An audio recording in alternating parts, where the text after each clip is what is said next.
She was cruelly abandoned for being fat and left to pick up the pieces of her shattered heart. But just 2 years later, she walked down the aisle as the wife of the billionaire CEO who happened to be her ex-boyfriend's boss. But before we dive into the full story, let me know where you're watching from and what time it is. Now, subscribe to the channel and let's get started. The morning sun filtered through the blinds, casting zebra-like stripes across Emma's tear-stained face. 3 hours had passed since Tyler had walked out of her apartment and her life, leaving nothing behind but the echo of his cruel words and the engagement ring she'd thrown at his retreating back. "I can't do this anymore, Em," he had said, his handsome face twisted with what looked like disgust. "You've let yourself go. This isn't what I signed up for." Emma had stood frozen, her body numb as the man she'd loved for 4 years reduced her worth to the size of her jeans. The 15 pounds she'd gained while completing her master's degree had apparently been enough to erase their history, their plans, their future. Now, staring at her puffy eyes in the bathroom mirror, Emma barely recognized herself. Not because of the weight Tyler had so callously mentioned, but because of the broken look that had taken residence in her once vibrant green eyes. Her phone buzzed for the 20th time that morning. Probably Olivia, her best friend, who had already left 6 voicemails demanding to know why Emma had texted her at 2 a.m. saying only, "It's over. He's gone." Emma couldn't bring herself to answer. Speaking the words aloud would make them real, and she wasn't ready for that reality yet.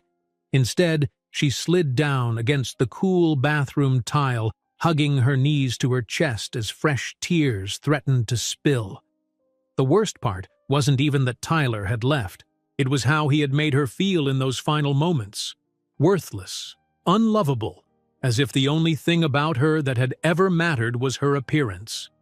5 years of working her way through college and graduate school, landing a promising position at Montgomery Industries, building a life she was proud of, all of it erased by his judgment of her body.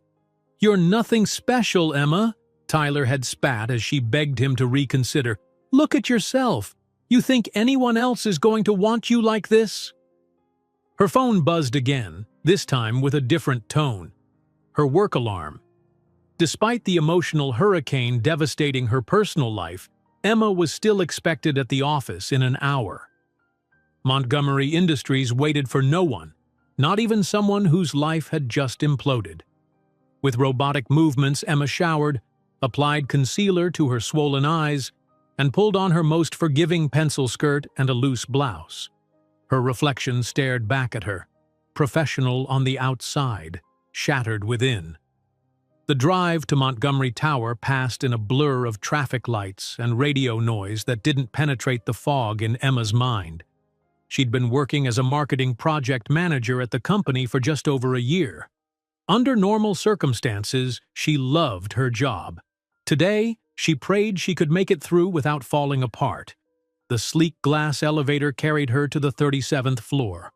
Emma kept her eyes fixed on her sensible heels, avoiding eye contact with the other passengers. When the doors opened, she took a deep breath and stepped into the bustling marketing department. "There you are!" Olivia appeared at her side instantly, her kohl-rimmed eyes wide with concern. "What the hell happened last night? I've been worried sick." Emma glanced around the open-plan office, conscious of curious eyes. "Not here, Liv. Please." Olivia, ever perceptive, nodded and guided Emma to the small conference room they sometimes used for client calls. Once the door closed behind them, Emma's carefully constructed facade crumbled. "Tyler broke up with me," she whispered, the words tasting bitter. He said I got too fat." Olivia's expression transformed from concern to pure rage. "He what?" "That shallow, pathetic excuse for a man said what to you?" Emma sank into one of the leather chairs, recounting the previous night's events in halting sentences. Olivia paced the small room, her anger building with each detail. "I'm going to kill him," Olivia declared when Emma finished.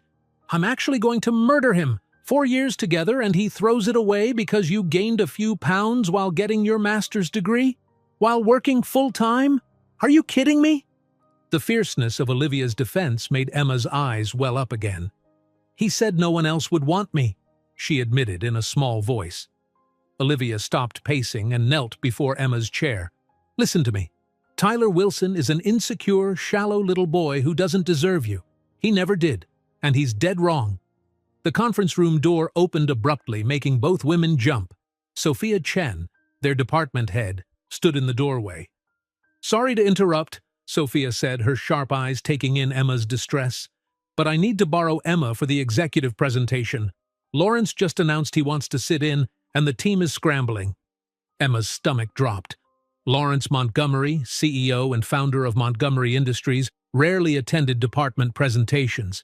His presence at today's marketing review meant intense scrutiny and pressure. Can't someone else do it? Olivia protested. Emma's dealing with... It's fine, Emma cut in, wiping her eyes and straightening her spine. I'm fine. I'll be there in 5 minutes, Sophia. After Sophia left, Olivia looked at Emma with concern. Are you sure? I can try to cover for you. Emma shook her head. I need the distraction. Besides, I worked on this campaign for weeks. I'm not letting Tyler take that from me, too. 20 minutes later, Emma stood before the executive board, including Lawrence Montgomery himself. At 42, the CEO was known for his brilliant business acumen, demanding standards, and intimidating presence. He sat at the center of the conference table, his dark eyes missing nothing. Emma had met him only once before, briefly, during a company-wide event. Up close, his powerful aura was even more palpable. Tall, impeccably dressed in a custom suit that emphasized his athletic build, with salt and pepper hair cropped short and a face that could have belonged to a film star if he hadn't been busy building a billion-dollar empire. Mr. Montgomery, Emma began, her voice mercifully steady despite her emotional turmoil. The Athena Project represents a new direction for our lifestyle division. For the next 15 minutes, Emma guided the executives through her team's marketing strategy. With each slide, each point she articulated, she felt a small piece of her confidence return. This, at least, was something she was good at, something Tyler couldn't diminish. Your projected engagement metrics seem optimistic, Lawrence Montgomery commented when she finished, his deep voice commanding the room's attention. What makes you so confident? Emma met his gaze directly, pushing thoughts of her personal crisis aside. The preliminary focus group showed a 78% positive response rate, significantly higher than our benchmark. Additionally, we've structured the campaign to capitalize on platform-specific behaviors rather than using a one-size-fits-all approach. Lawrence studied her for a moment, his expression unreadable. Then he nodded, just once. Good. I want weekly updates on this. Directly. As the meeting dispersed, Emma gathered her materials, aware that her brief respite from emotional turmoil was ending. Soon she'd be back at her desk, trying not to think about going home to her empty apartment where Tyler's absence would be an overwhelming presence. Ms. Parker. Emma turned to find Lawrence Montgomery still seated, watching her with that same inscrutable expression. Yes, Mr. Montgomery. That was well presented, he said, especially given that you appear to be having a particularly difficult day. Heat rushed to Emma's cheeks. Had her distress been that obvious? I apologize if I seemed... No apology necessary, he interrupted, rising from his chair. At his full height, he towered over her. We all have personal challenges. The ability to perform despite them is valuable. With that cryptic comment, he left, leaving Emma to wonder how the most powerful man in the building had noticed her emotional state when she'd tried so hard to conceal it. The rest of the day passed in a haze of work and condolences from Olivia and other colleagues who'd heard about the breakup. By 6 o'clock, Emma was emotionally drained but determined not to return to her apartment yet. Instead, she found herself in the company gym on the building's 3rd floor. The facility was nearly empty at this hour. Emma changed into the workout clothes she kept in her office, trying not to think about Tyler's comments as she faced her reflection in the locker room mirror. She was not obese, not even close.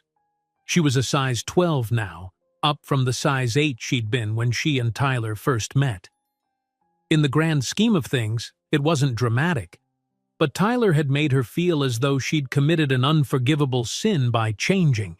Fighting back tears for what felt like the 100th time that day, Emma stepped onto a treadmill and began to walk, then run, channeling her hurt and anger into each pounding step. She was so focused on her thoughts that she didn't notice someone else entering the gym until a voice broke through her concentration. "Ms. Parker, twice in one day." Emma nearly stumbled on the treadmill. Lawrence Montgomery stood nearby, dressed in expensive-looking athletic wear, a towel slung over his shoulder. "Mr. Montgomery," she gasped, hastily wiping sweat from her forehead. "I didn't realize you used the company gym." A hint of amusement crossed his face. "Occasionally. The equipment is superior to what I have at home, and sometimes I prefer not to wait until I get to my personal gym." Emma nodded, unsure how to respond and acutely aware of her flushed face and damp hair. "Don't let me interrupt your workout," he said, moving toward the weight section.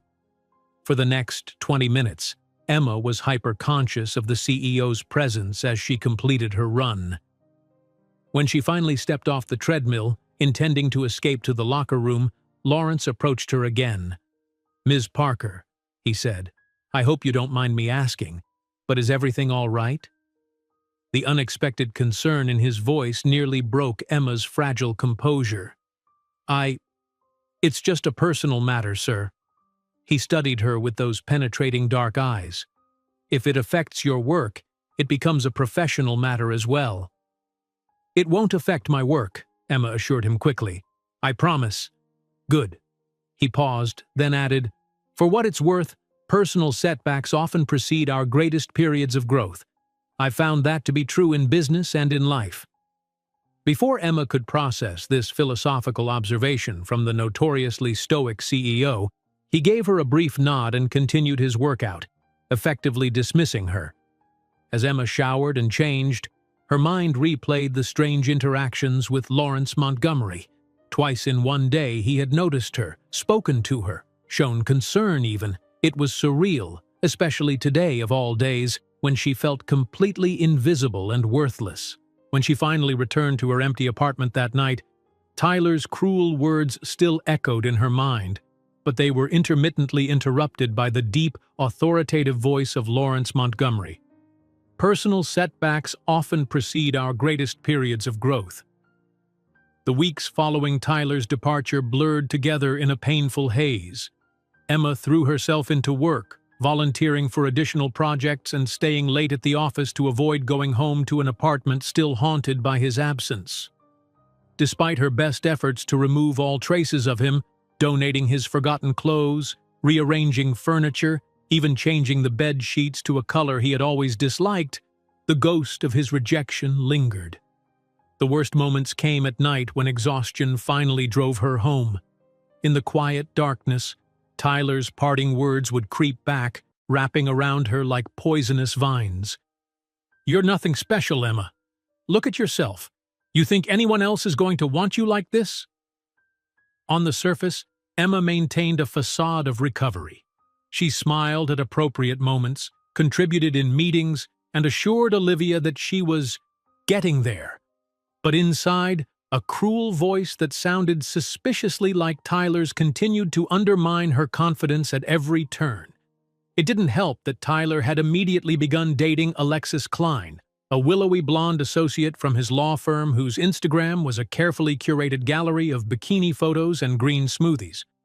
Emma had discovered this unfortunate information when she'd weakened during a particularly lonely evening and checked his social media. "You need to block him," Olivia insisted over their Friday lunch in the company cafeteria. "You're just torturing yourself." Emma pushed her salad around her plate. "I know, I will. It's just..." "Just what? You think monitoring his new relationship is going to help you heal?" Olivia's tone softened. He didn't deserve you. The way he ended things proves that." "Then why does it still hurt so much?" Emma's voice cracked slightly. It's been almost a month. Because you spent 4 years with the jerk. That doesn't disappear overnight. Olivia leaned forward, lowering her voice. But trust me when I say there are much better men out there. Men who will value you for who you are, not what size jeans you wear. Emma managed a small smile, though she didn't quite believe it. At 31, having wasted her late 20s on a man who'd discarded her so easily, the prospect of starting over seemed daunting. Speaking of men, Olivia continued, her eyes darting to the entrance of the cafeteria, don't look now, but your new biggest fan just walked in. Emma turned, despite the warning, then quickly looked away. Lawrence Montgomery had entered with several other executives, his commanding presence immediately altering the energy of the room. Since their encounters on that terrible first day after the breakup, Emma had found herself interacting with the CEO with surprising frequency. True to his word, he'd requested her presence at weekly updates on the Athena project. Beyond that, she'd repeatedly run into him in unexpected places. The company gym, the coffee bar in the lobby, once even in the elevator when she'd stayed particularly late. Each time, he acknowledged her with a nod or brief conversation, often asking pointed questions about her work that demonstrated he was paying attention to her contributions. It was confusing, to say the least. "He's not my fan," Emma whispered. "He's just interested in the Athena project." Olivia raised an eyebrow. The man runs a company with over 5,000 employees and 37 active projects. Yet somehow he's found time to personally check in on your campaign weekly and just happens to appear wherever you are. Keep telling yourself it's about the project. "Don't be ridiculous," Emma hissed. "He's the CEO. He's like, I don't know, practically royalty around here, and I'm just a brilliant marketing strategist whose presentation impressed him," Olivia suggested.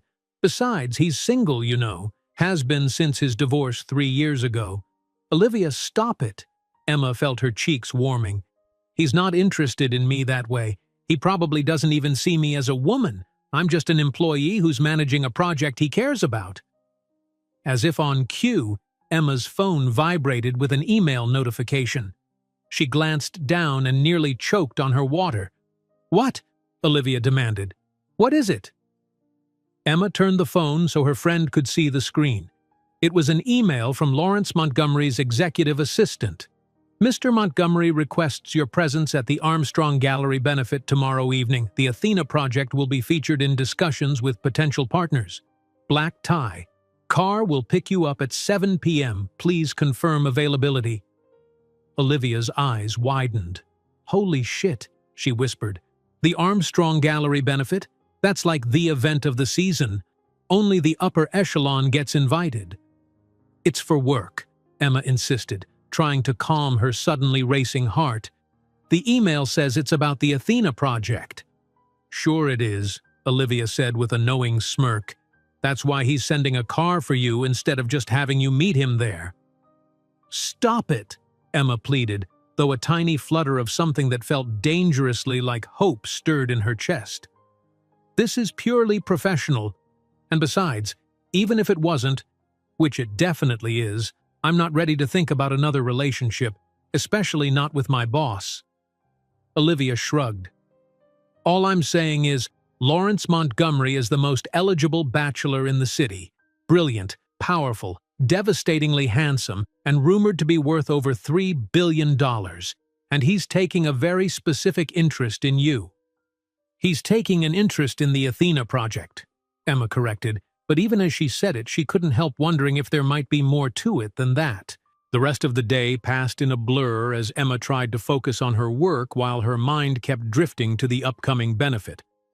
By the time she left the office, she had convinced herself that it was nothing more than a professional obligation, albeit a high-profile one. That conviction lasted until she arrived home and realized she had nothing suitable to wear to a black tie gallery benefit. "This is a disaster," she moaned to Olivia over video chat as she held up the one formal dress she owned, a navy blue number that had been perfect for her cousin's wedding 3 years ago, but hardly seemed appropriate for an elite art gallery event. "Calm down," Olivia said. "This is an opportunity, not a disaster. You need something that makes you feel confident and beautiful." The word beautiful made Emma flinch slightly. She hadn't felt beautiful since Tyler left. If anything, his rejection had made her hyper-aware of every perceived flaw. Seeing Emma's expression, Olivia's face softened. "Em, you are gorgeous. That hasn't changed because some idiot couldn't see it." "Thanks, Liv," Emma said, not believing it but appreciating the sentiment. After ending the call, Emma stood before her closet, an anxious knot forming in her stomach. Finally, she made a decision. She might not feel beautiful right now, but she could at least try to look professional and put together. Tomorrow, she would leave work early and find something appropriate to wear, something that wouldn't embarrass her or Montgomery Industries. The next day, Emma navigated the high-end department store with trepidation, trying not to look at price tags as she searched for a suitable dress. After trying on several options, she finally selected a deep emerald gown with a modest neckline and a silhouette that flattered her curves rather than trying to hide them. The dress cost more than she'd ever spent on a single item of clothing, but as she looked at her reflection, she felt something she hadn't experienced in weeks, a small spark of confidence. By 6:45 p.m., Emma was ready, the emerald dress complemented by minimal jewelry and her hair swept into an elegant updo. When her building's doorman called to announce that a car was waiting, her heart began to race. The sleek black town car whisked her through the city to the Armstrong Gallery, a converted warehouse in the arts district that hosted some of the most prestigious exhibitions in the country. As they pulled up to the entrance, Emma's nerves threatened to overwhelm her. "You can do this," she whispered to herself. "It's just work, just a project presentation." But when she stepped out of the car, she found Lawrence Montgomery himself waiting at the entrance, looking devastatingly handsome in a perfectly tailored tuxedo. "Ms. Parker?" he greeted her, his dark eyes taking in her appearance with an intensity that made her pulse quicken. "I'm glad you could make it." "Thank you for inviting me, Mr. Montgomery," Emma replied, trying to keep her voice steady. "I'm looking forward to discussing the Athena project with potential partners." A slight smile curved his lips. "Among other things," he said cryptically, offering her his arm. "Shall we?" The gallery was already filled with the city's elite, business magnates, politicians, celebrities, and socialites mingling among priceless works of art. Emma felt painfully out of place until Lawrence leaned down slightly to speak near her ear. "The key to these events," he said, "is to remember that everyone here is just as insecure as you are. They're simply better at hiding it." The unexpected insight from the seemingly invincible CEO surprised her. "Even you?" she asked before she could stop herself. His dark eyes met hers. "Especially me," he admitted with a frankness that took her breath away. Throughout the evening, Lawrence kept Emma by his side as they moved through the crowd. He introduced her to influential figures, always emphasizing her role in the Athena project and her valuable contributions to Montgomery Industries. With each introduction, each conversation where her input was sought and respected, Emma felt her confidence grow incrementally. It was during a brief moment alone, when Lawrence had stepped away to speak with a business associate, that Emma encountered the last person she expected to see. "Emma?" The familiar voice made her freeze. "Is that you?" She turned slowly to find Tyler staring at her, his expression a mixture of surprise and something else she couldn't quite identify. Beside him stood Alexis, the Instagram-perfect girlfriend, looking like she'd just stepped off a runway in a skin-tight red dress. "Tyler," Emma acknowledged, thankful that her voice remained steady. "I didn't expect to see you here." "My firm represents one of the artists," he explained, his eyes traveling over her emerald dress in a way that made her skin crawl. "You look different." Before Emma could respond, she felt a warm presence at her side. "Ms. Parker, there you are," Lawrence said, smoothly inserting himself into the conversation. "The marshals are eager to continue our discussion about the project." His hand came to rest lightly on the small of her back, a gesture that was both protective and subtly possessive. "Of course," Emma replied, then turned to Tyler. "If you'll excuse me." As Lawrence guided her away, Emma felt Tyler's eyes following them. For the first time since the breakup, she didn't feel diminished by his gaze. Instead, walking alongside one of the most powerful men in the city, a man who valued her intellect and contributions, she felt something new: vindication. "An ex, I presume?" Lawrence asked quietly when they were out of earshot. Emma glanced up at him, surprised by his perception. "Is it that obvious?" "Only to someone who's paying attention," he replied, his hand still resting lightly on her back. "For what it's worth, Miss Parker, he appears to be regretting his choices." A small, genuine smile formed on Emma's lips. "For what it's worth, Mr. Montgomery, I'm beginning to think I don't." The Monday following the gallery benefit, Emma arrived at work to find a small potted orchid on her desk with a simple note. "Thank you for your contribution Saturday evening. LM." Emma stared at the elegant white flower, a flush warming her cheeks. Employees hurried past her desk, some casting curious glances at the plant and Emma's evident surprise. "So," Olivia sidled up, coffee mug in hand and eyebrows raised meaningfully. "How was the benefit?" Emma quickly tucked the note into her desk drawer. "It was fine, professional, exactly what I told you it would be." "Uh-huh." Olivia gestured to the orchid. "And that's just a standard thank you gift he sends to all employees, right?" "I don't know what it is," Emma admitted, lowering her voice. "But what I do know is that I ran into Tyler there." Olivia's eyes widened. "No way! What happened?" Emma recounted the encounter, including Lawrence's timely intervention and Tyler's obvious surprise at seeing her in such elevated company. "I wish I could have seen his face," Olivia said with relish. "He probably never imagined you'd be hobnobbing with billionaires while he's still at the same firm, dating that walking Instagram filter." Despite herself, Emma smiled. "It did feel good," she confessed. "For the first time since he left, I didn't feel like I was less than." "Because you're not," Olivia insisted. "You never were. And now the most eligible bachelor in the city is sending you flowers." "It's one plant, Liv," Emma corrected, though her eyes lingered on the orchid. "And it's a professional courtesy." Before Olivia could argue further, Emma's phone rang. It was Lawrence's executive assistant, requesting her presence in his office immediately regarding the Athena project. The elevator ride to the executive floor gave Emma time to compose herself, mentally reviewing project details in preparation for whatever questions Lawrence might have. When she arrived at his office suite, his assistant, a formidable woman named Janet, who was rumored to know more company secrets than the board of directors, waved her straight through. Lawrence's office was as impressive as the man himself. Floor-to-ceiling windows offered a panoramic view of the city, while the minimalist decor spoke of wealth that didn't need to announce itself. He stood as she entered, coming around his massive desk to greet her. "Ms. Parker, thank you for coming up." His voice carried that same quiet authority that seemed to follow him everywhere. "Please, have a seat." As Emma settled into one of the leather chairs facing his desk, she noticed a folder bearing the Athena Project logo. "Is there a concern about the campaign, Mr. Montgomery?" "Not at all," he replied, resuming his seat. "In fact, quite the opposite.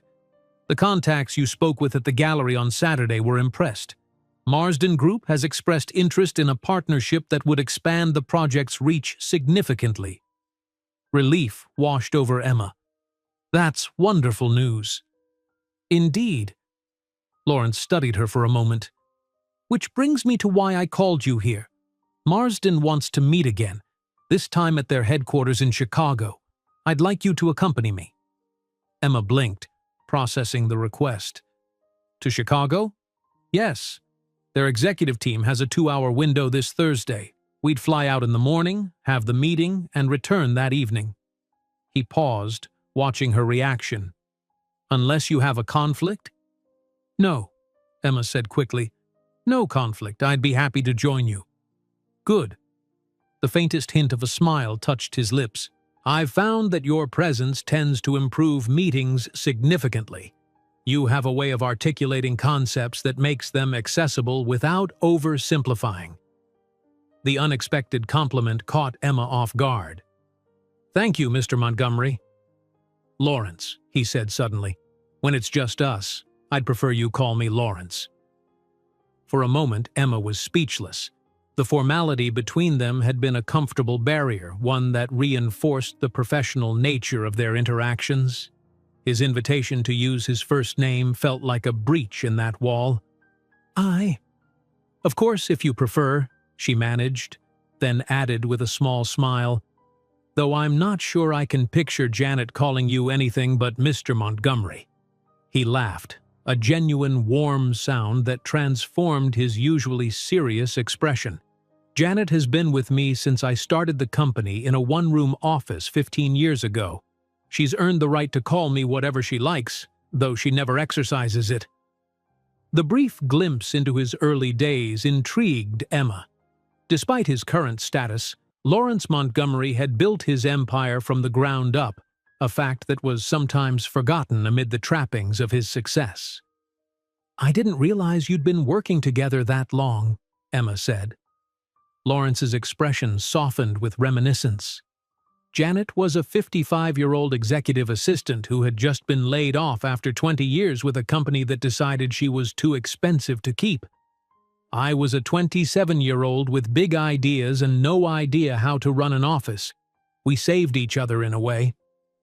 The story revealed a side of Lawrence that Emma hadn't encountered in company newsletters or business profiles, a loyalty and sentimentality that seemed at odds with his intimidating persona. That explains why everyone's terrified of her, Emma said with a smile. She's protecting you. As she will remind me frequently, he agreed, then checked his watch. I've kept you long enough. Janet will email you the details for Thursday. As Emma stood to leave, a thought occurred to her. Lawrence, she said, testing the name and finding it felt strangely intimate. Thank you for the orchid. It was unexpected.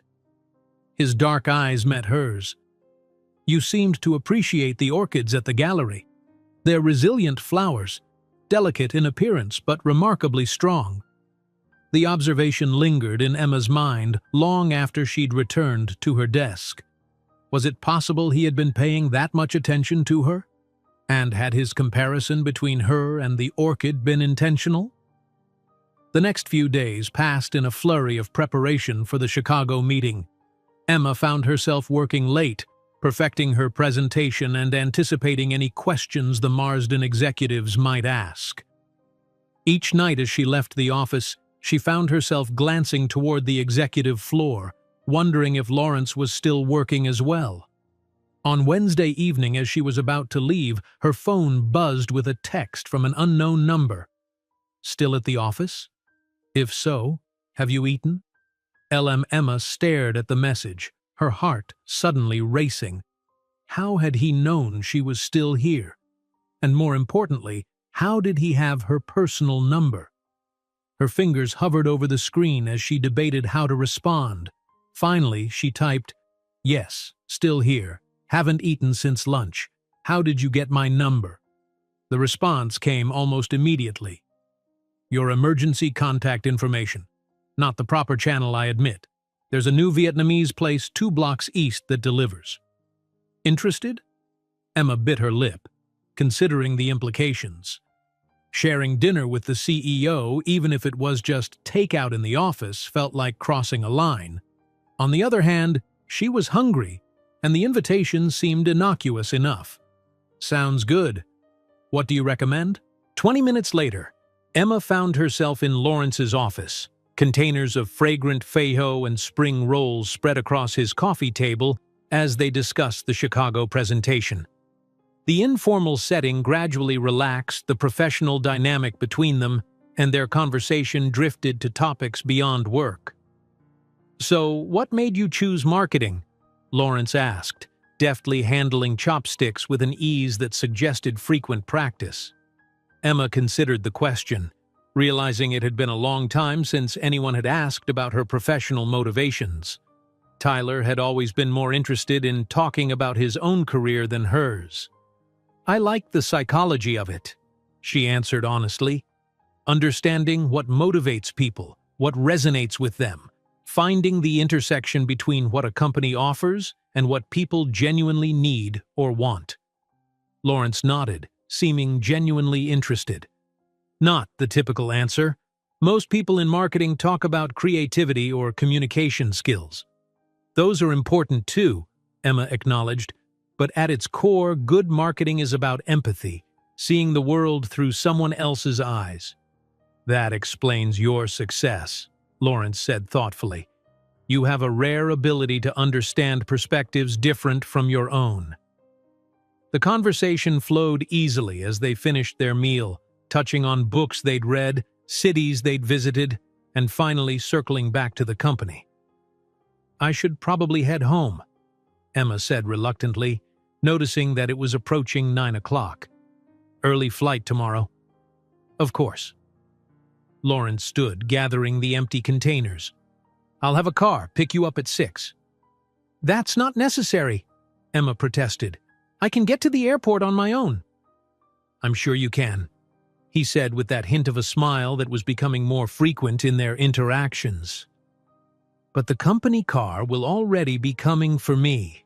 It makes sense to share it." The practical logic was difficult to argue with, so Emma conceded. As she gathered her things to leave, Lawrence spoke again. "Emma," he said, her name sounding different in his deep voice. "Thank you for staying. The dinner was pleasant." There was something in his tone, a careful neutrality that suggested he was holding something back. Emma found herself wondering what he'd really wanted to say. "It was," she agreed softly. "Thank you for thinking of it." The moment stretched between them, filled with unspoken words and a tension that wasn't entirely professional. Finally, Lawrence cleared his throat. "Until tomorrow, then."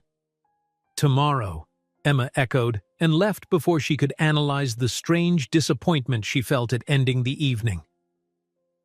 The following morning arrived with gray skies and a steady drizzle that matched Emma's jittery mood. She'd spent the night oscillating between excitement about the Chicago trip and anxiety about spending an entire day in Lawrence's company. By the time the sleek company car pulled up in front of her building, she had changed outfits twice and was clutching her presentation materials like a lifeline. Lawrence was already inside, dressed in a charcoal suit that somehow made his shoulders look even broader. He greeted her with a warm smile that did nothing to calm her nerves. "Good morning," he said. "Coffee?" He offered her a travel mug from a cup holder. "Black with 1 sugar, correct?" "Yes," Emma confirmed, surprised and touched that he'd noticed how she took her coffee. "Thank you." The car pulled away from the curb, heading toward the airport through the rainy morning traffic. Emma sipped her coffee, perfectly prepared just as she liked it, and wondered when exactly Lawrence Montgomery had started paying such close attention to her preferences, and why. As the city buildings gave way to the highway leading to the airport, Emma glanced at Lawrence's profile, strong and confident even in repose. For a brief, disorienting moment, she felt a surge of something that went beyond professional admiration or physical attraction. A sense of comfort and rightness that she hadn't experienced in a very long time, perhaps ever. The realization was as terrifying as it was exhilarating. She was beginning to have feelings for Lawrence Montgomery, billionaire, CEO, and her boss. Feelings that could complicate her career, her reputation, and her already bruised heart if she was misreading his intentions. And yet, as he turned to meet her gaze with those perceptive dark eyes, Emma couldn't bring herself to regret the warm current of possibility flowing between them. The company jet was nothing like the commercial flights Emma was accustomed to. Instead of cramped rows and crying babies, the luxurious interior featured buttery leather seats, polished wood tables and discreet staff who seemed to anticipate every need before it was expressed. "First time on a private plane?" Lawrence asked as he noticed Emma taking in her surroundings. "Is it that obvious?" she replied with a self-conscious smile. "Only because you're looking at everything," he said. "Most people who fly private regularly pretend they don't notice the luxury. It's a strange form of etiquette." His observation made Emma laugh. "Well, I'm definitely failing at private jet etiquette then. This is incredible." Once they were airborne, Emma tried to focus on reviewing her presentation materials, but the awareness of Lawrence sitting across from her made concentration difficult. He seemed perfectly at ease, alternating between examining documents on his tablet and gazing thoughtfully out the window at the clouds below. "May I ask you something?" Emma ventured finally, setting aside her notes. Lawrence looked up, giving her his full attention, a quality she'd noticed and appreciated in their previous interactions. "Of course. Why did you really invite me on this trip? You could have handled the Marsden Group yourself. You certainly don't need me to explain the Athena project." For a moment, Lawrence was silent, considering her question with a seriousness that made Emma wonder if she'd overstepped. Then he set his tablet aside. "Do you know what the most valuable commodity is in my position, Emma?" She thought about it. "Time?" "Honesty," he corrected.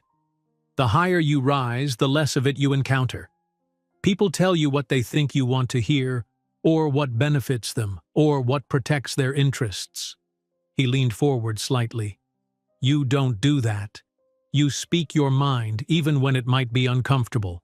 That's rare, and it's valuable, especially with partners like Marsden, who can smell insincerity a mile away." Emma hadn't expected such a candid response. "I'm not sure that's entirely true.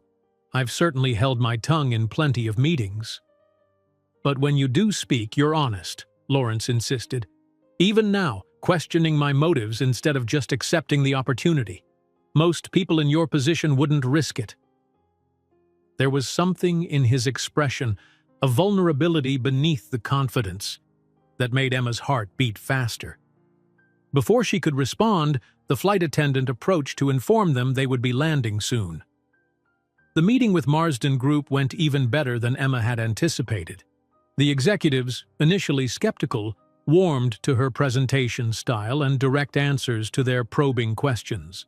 By the end of the 2 hours, they were discussing specific implementation strategies rather than whether to proceed at all. "Ms. Parker," said Helen Marsden, the formidable CEO, as the meeting concluded, "you've managed to make me interested in a project I was prepared to dismiss. That doesn't happen often." "High praise indeed," Lawrence commented as they left the Marsden headquarters. "Helen rejects about 90% of the proposals that cross her desk." Emma felt a flush of pride. "She asks good questions, challenging, but fair." Lawrence checked his watch. "We have a few hours before our flight back. Hungry?" They found a small bistro near the Chicago River, far enough from the financial district to avoid running into business associates. As they settled into a quiet corner table, Emma felt herself relaxing. Away from the office, in a city where no one knew them, the lines between boss and employee seemed to blur even further. Their conversation over lunch wandered from the successful meeting to Chicago architecture, books they'd both read, and finally to more personal territory. "So," Lawrence said, setting down his water glass, "at the risk of sounding like I'm conducting an interview, what made you choose Montgomery Industries? With your qualifications, you could have gone to any number of firms." Emma considered how to answer. The truth was both professional and personal. "Your company's reputation for innovation, definitely. But also, I needed a fresh start." Lawrence's eyes sharpened with interest. "A fresh start?" "I'd been at my previous firm for 3 years with little opportunity for advancement, and—" Emma hesitated, unsure how much to reveal. "My personal life was intertwined with my professional life there in ways that had become complicated." The same ex we encountered at the gallery, Lawrence deduced. Emma nodded, surprised by his perceptiveness. Tyler and I worked at the same company when we met. When things ended, well, coming to Montgomery Industries was a chance to redefine myself professionally without those personal associations. Lawrence studied her. And has it been? A fresh start? Yes, Emma said with certainty, though not in the ways I expected. Before Lawrence could ask her to elaborate, his phone buzzed. He frowned as he read the message. It seems our departure may be delayed. There's a weather system moving in that has grounded all flights for at least the next 4 hours. Emma looked out the restaurant window. The sky had indeed darkened considerably since they'd entered the bistro. So we're stuck in Chicago. For the time being, Lawrence confirmed. I'm sorry about this. I know you probably had plans this evening. Emma thought about her empty apartment and the mindless television she'd planned to watch to keep herself distracted from thoughts of Tyler. Nothing that can't be rescheduled, she assured him. What do you suggest we do with our unexpected free time? A hint of mischief appeared in Lawrence's usually serious expression. How do you feel about art?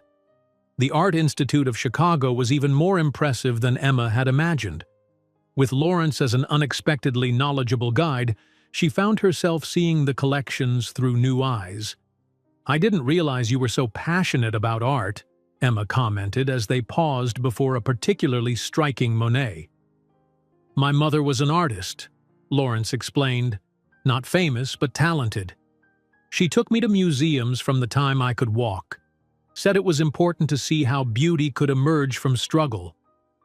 A shadow passed over his face. She died when I was 14. I'm sorry, Emma said softly, touched by this glimpse into his past. It was a long time ago, he replied, but I still visit museums whenever I travel. It makes me feel connected to her. As they moved through the galleries, Lawrence occasionally shared other fragments of his history, growing up in a middle-class neighborhood in Boston, working odd jobs to put himself through college, the early failures that preceded his eventual success. Each revelation made him seem more human, more approachable, and paradoxically, even more impressive to Emma. What about you? He asked as they paused in front of a Georgia O'Keeffe painting. What shaped Emma Parker? The genuine interest in his question made Emma lower her usual guards. She told him about growing up in a small town where most people never left, her determination to break that pattern, and the series of scholarships and part-time jobs that had financed her education. My parents thought I was crazy to move to the city, she admitted. They still don't really understand what I do for a living. My dad introduces me as my daughter who makes commercials. Lawrence smiled. Parents have a way of simplifying our accomplishments to terms they can understand. My father tells his friends I work with computers. Their laughter echoed in the quiet gallery, drawing a reproachful look from a security guard. Lawrence checked his watch. We should probably head back and check on the flight status. Outside, the weather had worsened considerably. Rain lashed the sidewalks, and the wind had picked up enough to turn umbrellas inside out. By the time they made it to their waiting car, both were thoroughly drenched despite their sprint from the museum entrance. Well, this is undignified, Lawrence commented with a rueful smile as he ran a hand through his wet hair. Emma couldn't help but laugh at the sight of the usually impeccable CEO looking like he'd just stepped out of a shower. If it makes you feel any better, I'm pretty sure my mascara is halfway down my face right now. Lawrence turned to her, his expression softening. You look beautiful, he said simply. The words hung in the air between them as the car pulled away from the curb. Emma felt her breath catch, uncertain how to respond to the unexpected compliment.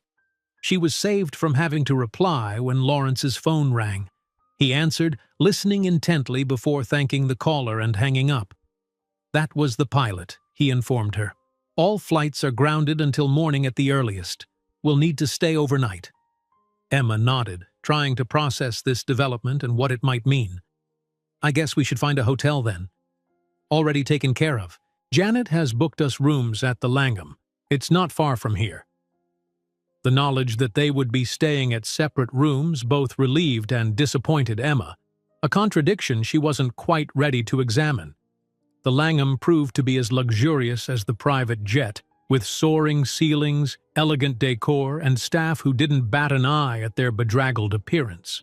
After checking in and agreeing to meet for dinner in 2 hours, Emma escaped to her suite to sort through her conflicted emotions.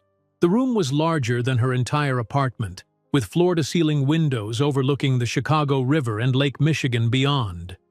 Under different circumstances, she would have been ecstatic about the unexpected opportunity to stay in such a place. But as she showered and changed into the one business-casual outfit she'd packed as a backup, Emma couldn't stop thinking about Lawrence's words in the car. "You look beautiful." Had it been merely a kind remark to ease her self-consciousness or something more?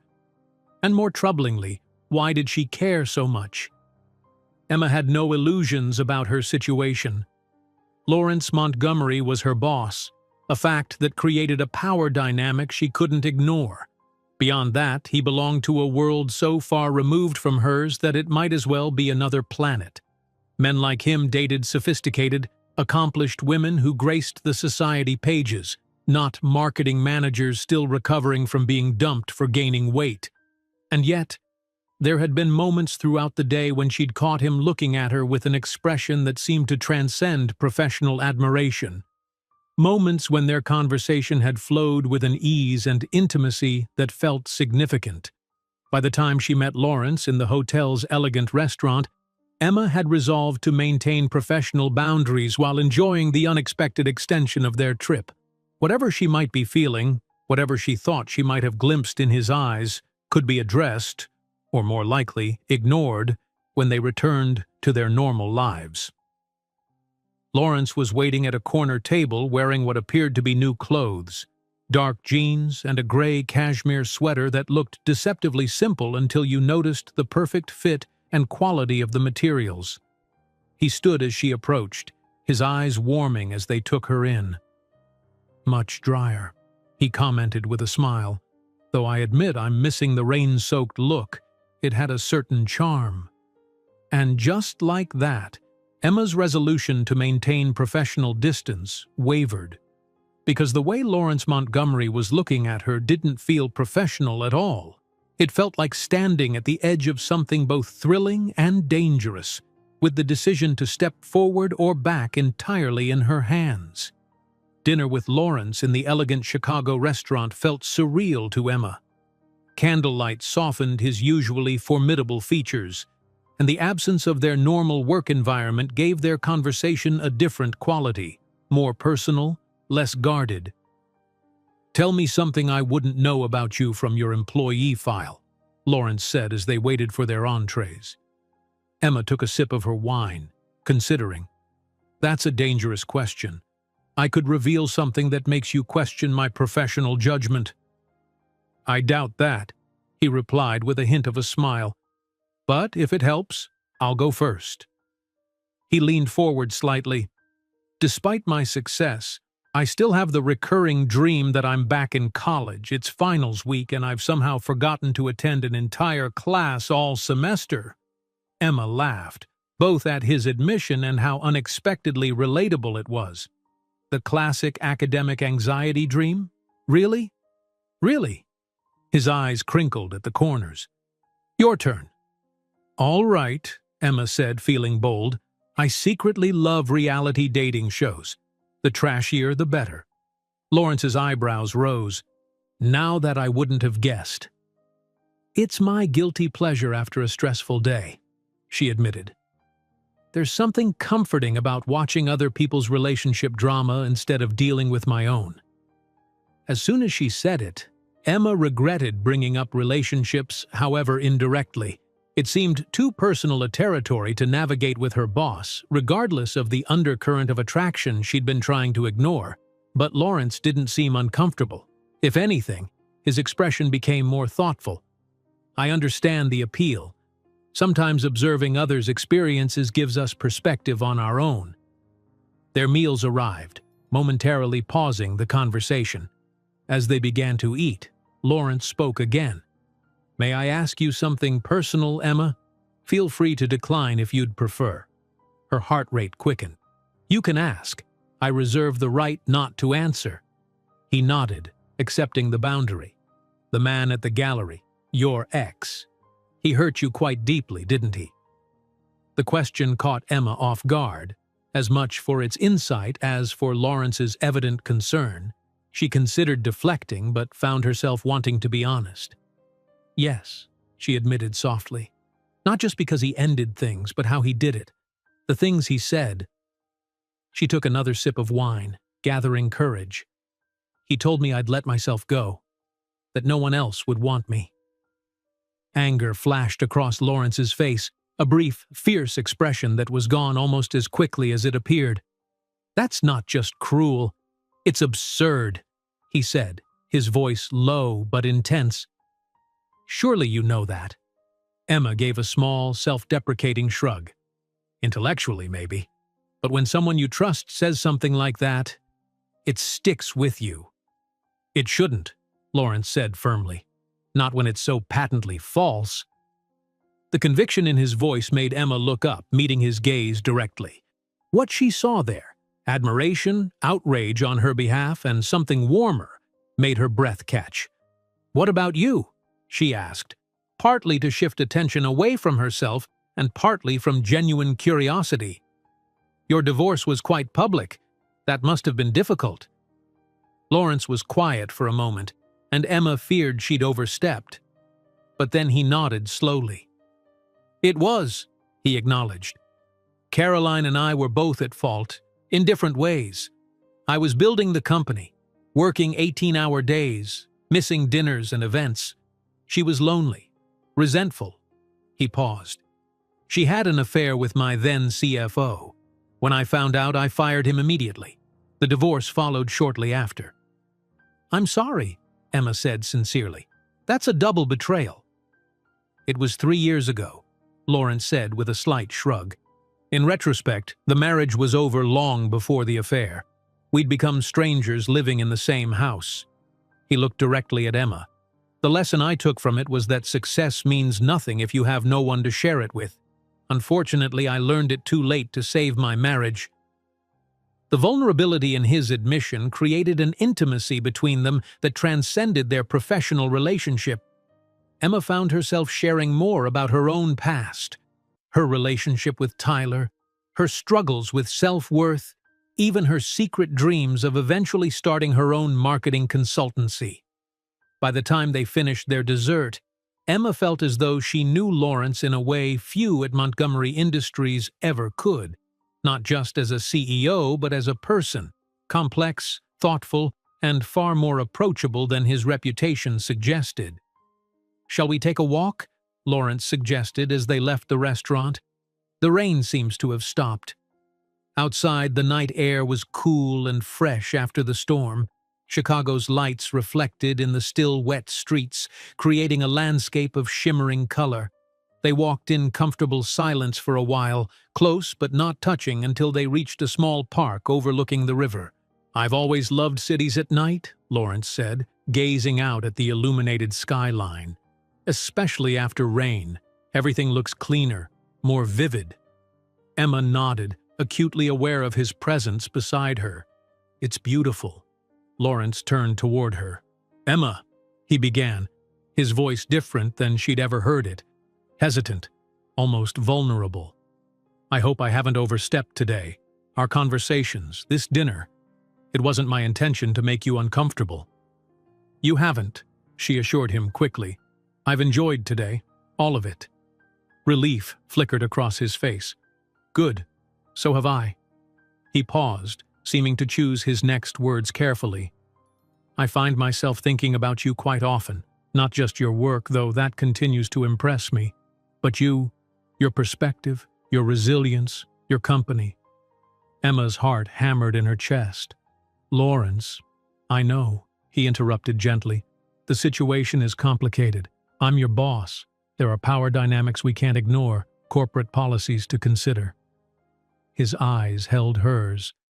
I respect those boundaries, but I want to be honest with you about my feelings even if we can't act on them right now. The admission hung in the air between them, at once thrilling and terrifying. Part of Emma wanted to throw caution to the wind, to close the distance between them and find out if his lips felt as warm as they looked. But the rational part of her knew he was right about the complications. "I don't know what to say," she admitted. Lawrence smiled slightly. "You don't have to say anything. I'm not asking for a response or putting any pressure on you. I just wanted you to know that your ex-boyfriend was wrong. Very wrong."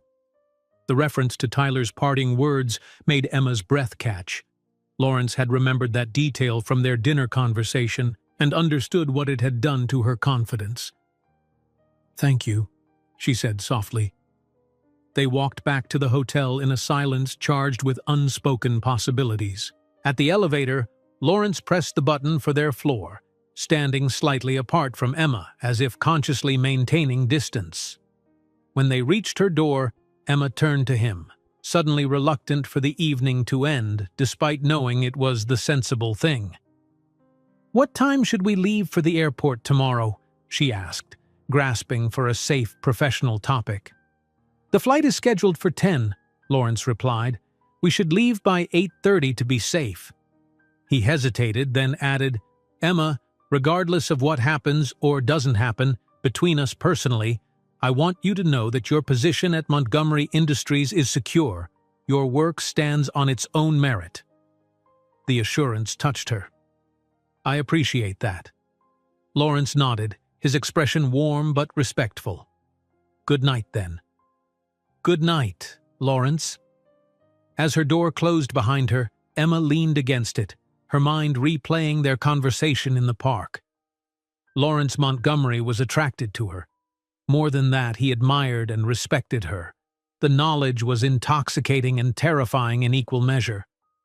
Emma slept fitfully that night, her dreams a confusing mix of Lawrence's dark eyes and Tyler's cruel parting words. By morning, she had resolved to maintain professional boundaries with Lawrence while they figured out what, if anything, they wanted to pursue once they returned to normal life. That resolution lasted approximately 5 minutes into breakfast, when Lawrence smiled at her over his coffee cup and asked how she'd slept. Something had shifted between them. A door had been opened that couldn't easily be closed again.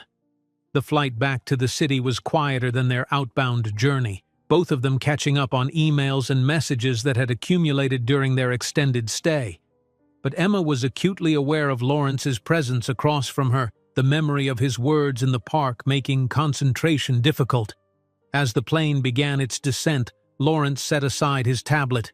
"Emma," he said, drawing her attention, "about last night." "It's okay," she interrupted, assuming he was about to suggest they forget his confession. "I understand the complications. We can keep things professional." A flicker of what looked like disappointment crossed his face. "Actually, I was going to suggest dinner. At my home, Saturday evening." He held her gaze. "Not as your boss, just as a man who would like to get to know you better, away from the office." Emma blinked, surprised by the invitation. "Your home?"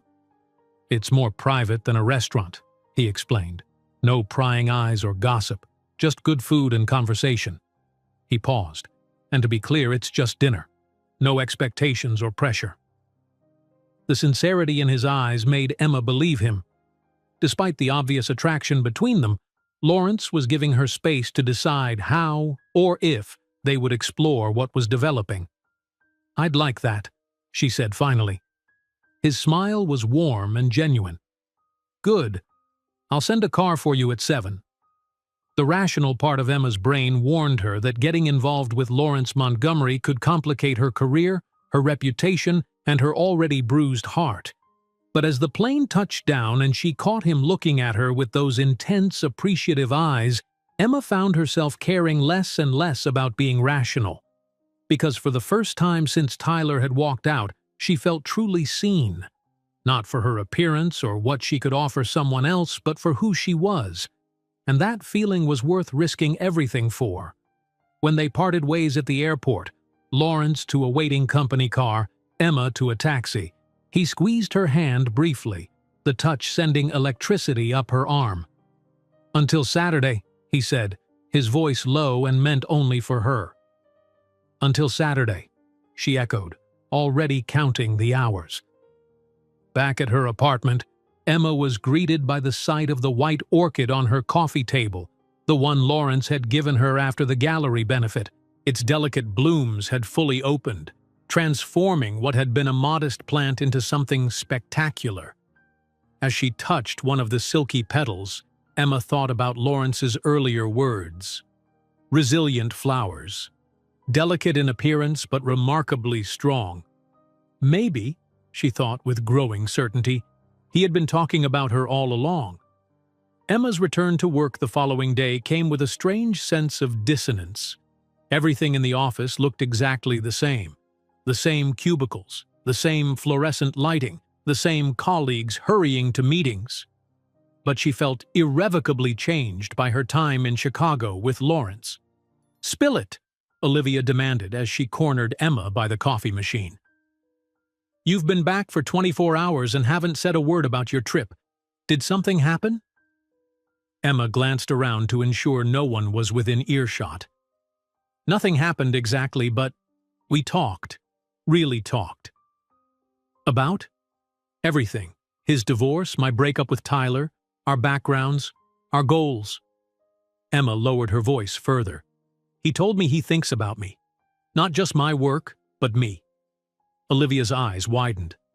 "Holy shit. Did he make a move?" "No," Emma said quickly. "He was very respectful. Said he recognized the complications of our professional relationship. But he invited me to dinner at his home tomorrow night. Not as my boss," he emphasized. Emma bit her lip. "I said yes." Olivia looked both excited and concerned. "Em, are you sure about this? Office romances are complicated enough.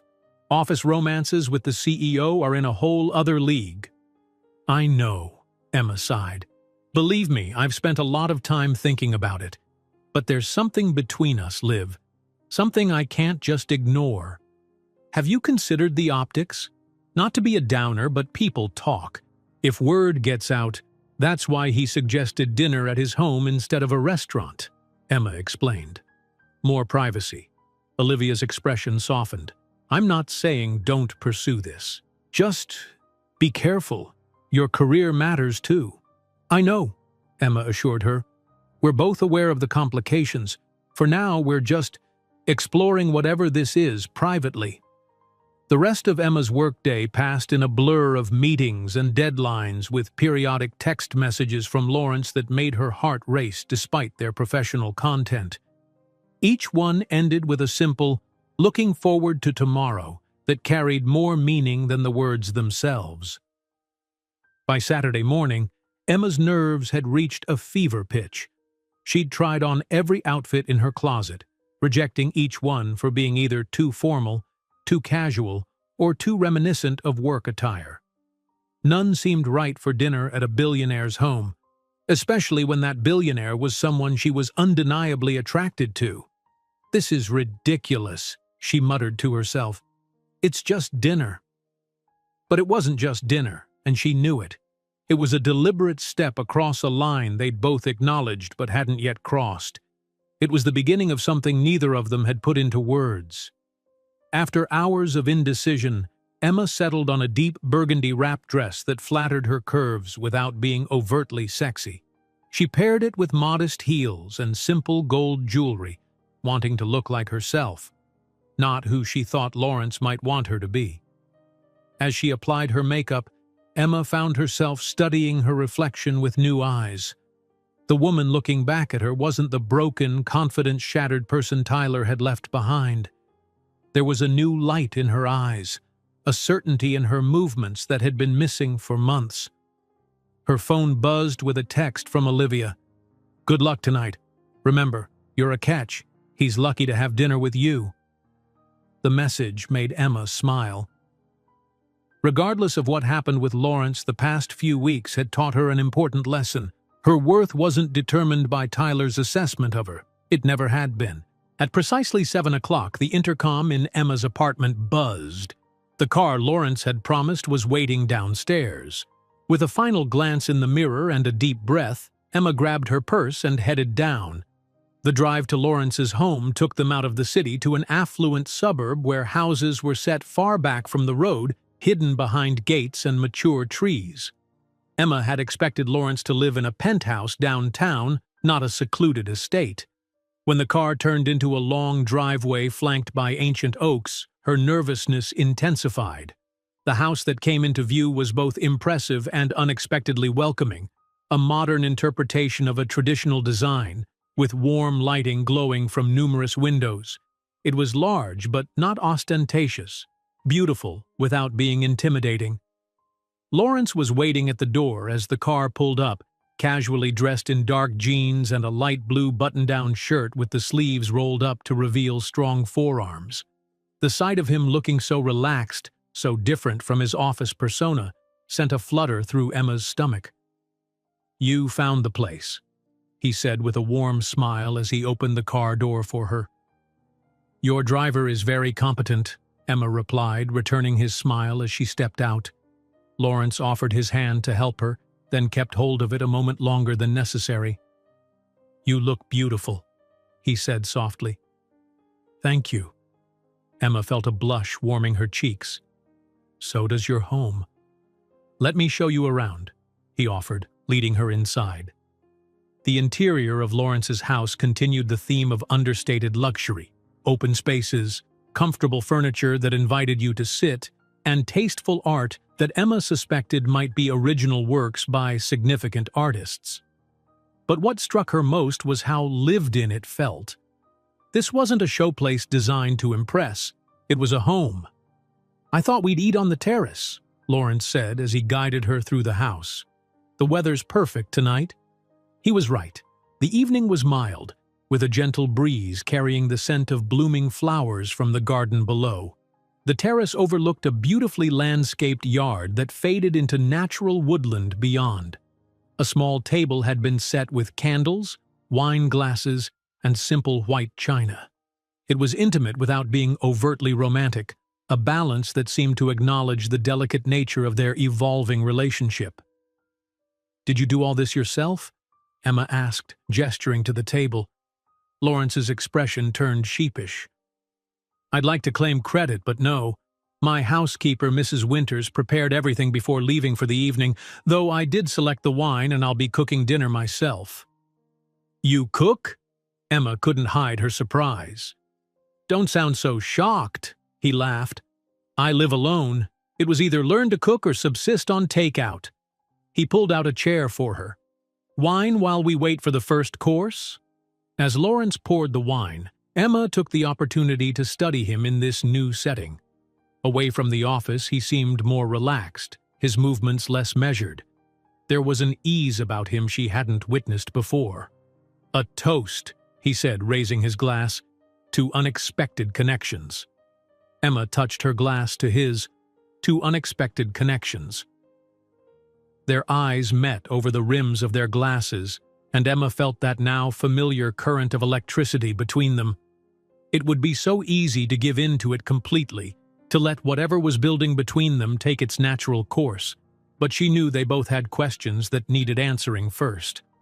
"So," Lawrence said, setting down his glass, "now that we're here, I realize I'm a bit nervous." His admission surprised Emma. "You? Nervous? I find that hard to believe." "It's true," he insisted. "I haven't done this in, well, a long time. Dating, I mean." He paused. "Is that what this is? A date?" The question hung between them, loaded with possibilities and complications. "I think," Emma said carefully, "it's two people enjoying each other's company outside of work, seeing where it leads. Whether we call it a date or not seems less important than what it means to us." Lawrence's expression softened. "Diplomatically put. And what does it mean to you, Emma?" She took another sip of wine, gathering courage. "It means I'm interested in knowing you better. The real you, not just the CEO. It means I feel something when we're together that I can't quite define yet, but I want to explore it. She met his gaze directly. What does it mean to you? It means, he said slowly, that for the first time since my divorce, perhaps even before that, I've met someone who makes me want to be more than what I've become, someone who sees past the position and the wealth to the person underneath. He reached across the table, his fingers lightly touching hers. Someone I think about when I should be focused on quarterly reports and board meetings. The honesty in his voice made Emma's heart race. She turned her hand to clasp his. Then I think it's definitely a date. The moment was interrupted by a timer beeping from the kitchen. Lawrence reluctantly released her hand. That would be our appetizer. I'll be right back. While he was gone, Emma took a deep breath, trying to steady her emotions. She'd come here tonight hoping for clarity about what was developing between them. Lawrence's words had provided that clarity, but they'd also intensified the connection she already felt. When he returned carrying a tray of beautifully arranged bruschetta, Emma had composed herself enough to ask, "Tell me about your cooking journey. When did you start?" Lawrence set the tray between them. "After my divorce, actually. I found myself in this house alone, eating terrible takeout and feeling sorry for myself." He shrugged. "One day I just decided I needed to change something. Cooking gave me control when I felt like I'd lost it in my personal life." "That's actually really beautiful," Emma said, taking one of the appetizers. "Finding empowerment through creating something nurturing." Lawrence looked pleased by her interpretation. "I hadn't thought of it that way, but yes, I suppose that's exactly what it was." He watched as she took a bite. "Verdict?" "Delicious," Emma said truthfully. "You have hidden talents, Mr. Montgomery." "Lawrence," he corrected gently. "Tonight, I'm just Lawrence." As they continued to eat, their conversation flowed easily from topic to topic. Books they loved, places they'd traveled, the small rituals that structured their days. With each revelation, each shared experience, Emma felt the connection between them deepening. By the time Lawrence served the main course, a perfectly cooked salmon with roasted vegetables, Emma had almost forgotten the complications that awaited them outside this sanctuary. Here, they were just a man and a woman enjoying each other's company, free from the constraints of their professional relationship. "May I ask you something personal?" Lawrence said as they finished their meal. Emma nodded, curious. "Of course. What do you want, Emma? Not just from this," he gestured between them, "but from life. What's the dream you hold closest to your heart?" The question caught her off guard with its depth and sincerity. No one had asked her that in a very long time, perhaps ever. "I want to create something of my own," she said after a moment's reflection. "Eventually, I'd like to start my own marketing consultancy focused on helping small, ethical businesses compete with larger corporations. I want my work to have meaning beyond profit margins." Lawrence nodded, seemingly unsurprised by her answer. "That's why you connect so deeply with the Athena project. It's not just marketing, it's creating pathways for underrepresented voices." "Exactly," Emma said, touched that he understood. "What about you? You've already achieved what most people would consider the ultimate success. What do you still want?" Lawrence was quiet for a long moment, his expression thoughtful. "Balance," he said finally. "For years, I've poured everything into Montgomery Industries.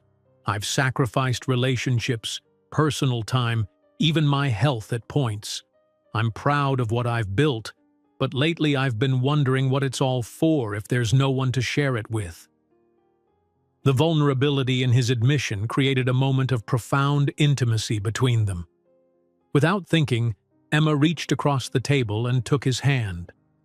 "I understand that feeling. Success doesn't mean much when you're celebrating alone."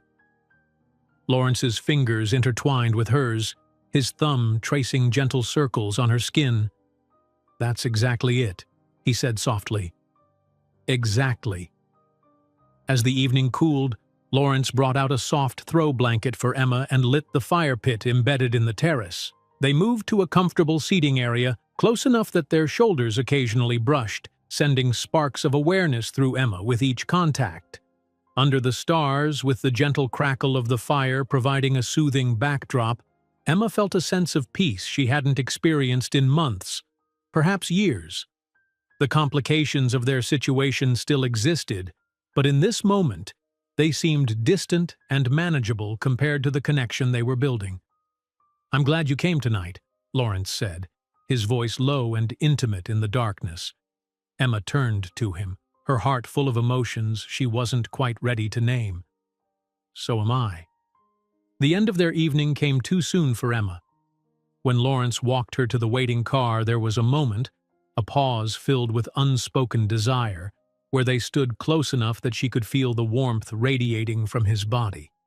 His eyes had dropped to her lips, the question clear in his expression, but he hadn't kissed her. Instead, he'd brushed his fingers lightly against her cheek and promised to call her the next day. The restraint had been both frustrating and endearing, a sign of his respect for the complicated situation they were navigating. As the car pulled away, Emma had pressed her fingers to the spot where his had touched, wondering if their next encounter would bring them closer to crossing the line they'd been carefully towing. Sunday passed in a pleasant haze of text messages and a long phone call that stretched late into the evening. Lawrence shared stories from his early days building the company, while Emma told him about her childhood in a small town and her journey to the city. By the time Monday morning arrived, Emma felt as though they'd known each other for years rather than weeks. But returning to the office brought reality crashing back. As she walked through the Montgomery Industries lobby, Emma was acutely aware of how different her relationship with Lawrence had become, and how important it was that no one else notice. "Morning," Olivia greeted her with a knowing look. "How was your weekend?" "Good," Emma replied non-committally, conscious of colleagues within earshot. "Relaxing." Olivia rolled her eyes at the bland response but followed Emma to her desk before pressing for details. "Seriously, how was the date? Do I need to start calling you Mrs. Montgomery?" "Shh," Emma hissed, glancing around nervously. "It was really nice. Perfect, actually. We talked for hours." "Just talked?" Olivia raised an eyebrow. "Yes, just talked," Emma confirmed, though she couldn't prevent a smile from spreading across her face. "He's different outside of work, more relaxed, funny even, and he cooked dinner himself." "Billionaire CEO who cooks. Be still my heart," Olivia teased. "So when are you seeing him again?" Emma hesitated. They hadn't made specific plans beyond Lawrence saying he'd call. "I'm not sure yet. We're both aware of how delicate this situation is." "Speaking of delicate situations," Olivia said, lowering her voice, "there's a rumor going around about your trip to Chicago." Emma's stomach dropped. "What kind of rumor?" "Nothing specific. Just whispers about how you and Montgomery seemed cozy on the return flight. Apparently some admin from legal was on the same commercial flight back and spotted you two at the airport." "We were discussing the Athena project," Emma said, the excuse sounding weak even to her own ears. Olivia gave her a sympathetic look. "Just be careful, okay? Office politics can get nasty, especially when the CEO is involved." As if summoned by their conversation, Emma's computer pinged with a meeting request from Lawrence's assistant. "Project review, CEO's office, 2 p.m. today." The professional wording couldn't mask the flutter of excitement Emma felt at the prospect of seeing Lawrence again. Still, she was determined to maintain appropriate boundaries in the workplace, regardless of what was developing between them privately. At 1:58 p.m., Emma stepped off the elevator onto the executive floor, presentation materials in hand and heart beating slightly faster than normal. Janet, Lawrence's formidable assistant, looked up from her computer. "Ms. Parker," she acknowledged with a nod. "He's ready for you." As Emma entered the office, she found Lawrence standing by the window, his back to the door. He turned at the sound of her entrance, and the smile that spread across his face made her breath catch. "Emma," he said, his tone warm but professional. "Thank you for coming up." "Of course, Mr. Montgomery," she replied, equally formal in case Janet could overhear. "I have the latest numbers on the Athena project." Lawrence gestured for her to take a seat. "Please walk me through them." For the next 15 minutes, they maintained the charade of a standard business meeting, discussing metrics and strategy with appropriate professional distance. But Emma couldn't help noticing the way Lawrence's eyes lingered on her when she wasn't looking directly at him, or how his fingers brushed against hers when she handed him a report. When the business portion of their meeting concluded, Lawrence rose and moved to close the door, ensuring their privacy. "I've been thinking about you," he said quietly as he returned to his seat, his voice taking on the intimate quality Emma had grown to recognize. "About Saturday night." "So have I," she admitted, allowing herself to relax slightly now that they were alone. "I wanted to kiss you," Lawrence said, the directness of his statement sending heat through Emma's body. "When I walked you to the car." "I wanted you to," she confessed. A smile played at the corners of his mouth. "I thought as much, but I also thought our first kiss shouldn't happen with my driver watching in the rearview mirror." The image made Emma laugh. "Fair point." Lawrence leaned forward slightly. "I'd like to see you again, soon. My schedule is unfortunately packed this week with board meetings, but perhaps dinner on Friday?" "I'd like that," Emma said, trying to contain her smile. "My place again? Or would you prefer a restaurant?" His expression grew more serious.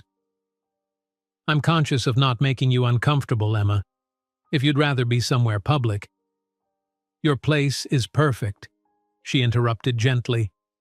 "I enjoyed the privacy. Just us, getting to know each other without the complications of my position and our professional relationship being on display," Lawrence finished for her. "Exactly." The intercom on Lawrence's desk buzzed, Janet's voice breaking the moment. "Mr. Montgomery, your next appointment is here." Lawrence sighed. "I'm afraid duty calls." As Emma gathered her materials to leave, he added, "One more thing. There's a cocktail reception Thursday evening for the Children's Hospital fundraiser. As a major donor, I'm expected to attend. Would you consider accompanying me?" Emma hesitated. "Wouldn't that be rather public?" "You'd be there in your professional capacity," Lawrence explained. "Several department heads will be attending. The Athena project includes initiatives supporting children's health education, so your presence makes perfect sense." The invitation presented both an opportunity and a risk. Being seen with Lawrence at a public event could fuel the rumors Olivia had mentioned. On the other hand, declining would mean waiting until Friday to see him again. "I'd be happy to attend," Emma decided. "For the project, of course." Lawrence's smile suggested he understood her real reason. "Of course, professional appearances are important." When Emma left the office, she felt Janet watching her with an inscrutable expression that made her wonder if the assistant suspected something beyond business was developing between her boss and the marketing manager. The next few days passed in a blur of work and anticipation.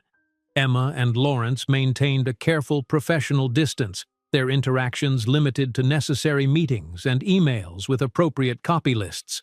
But each night after the office emptied, they would talk on the phone, sometimes about work, but more often about their thoughts, dreams, and pasts.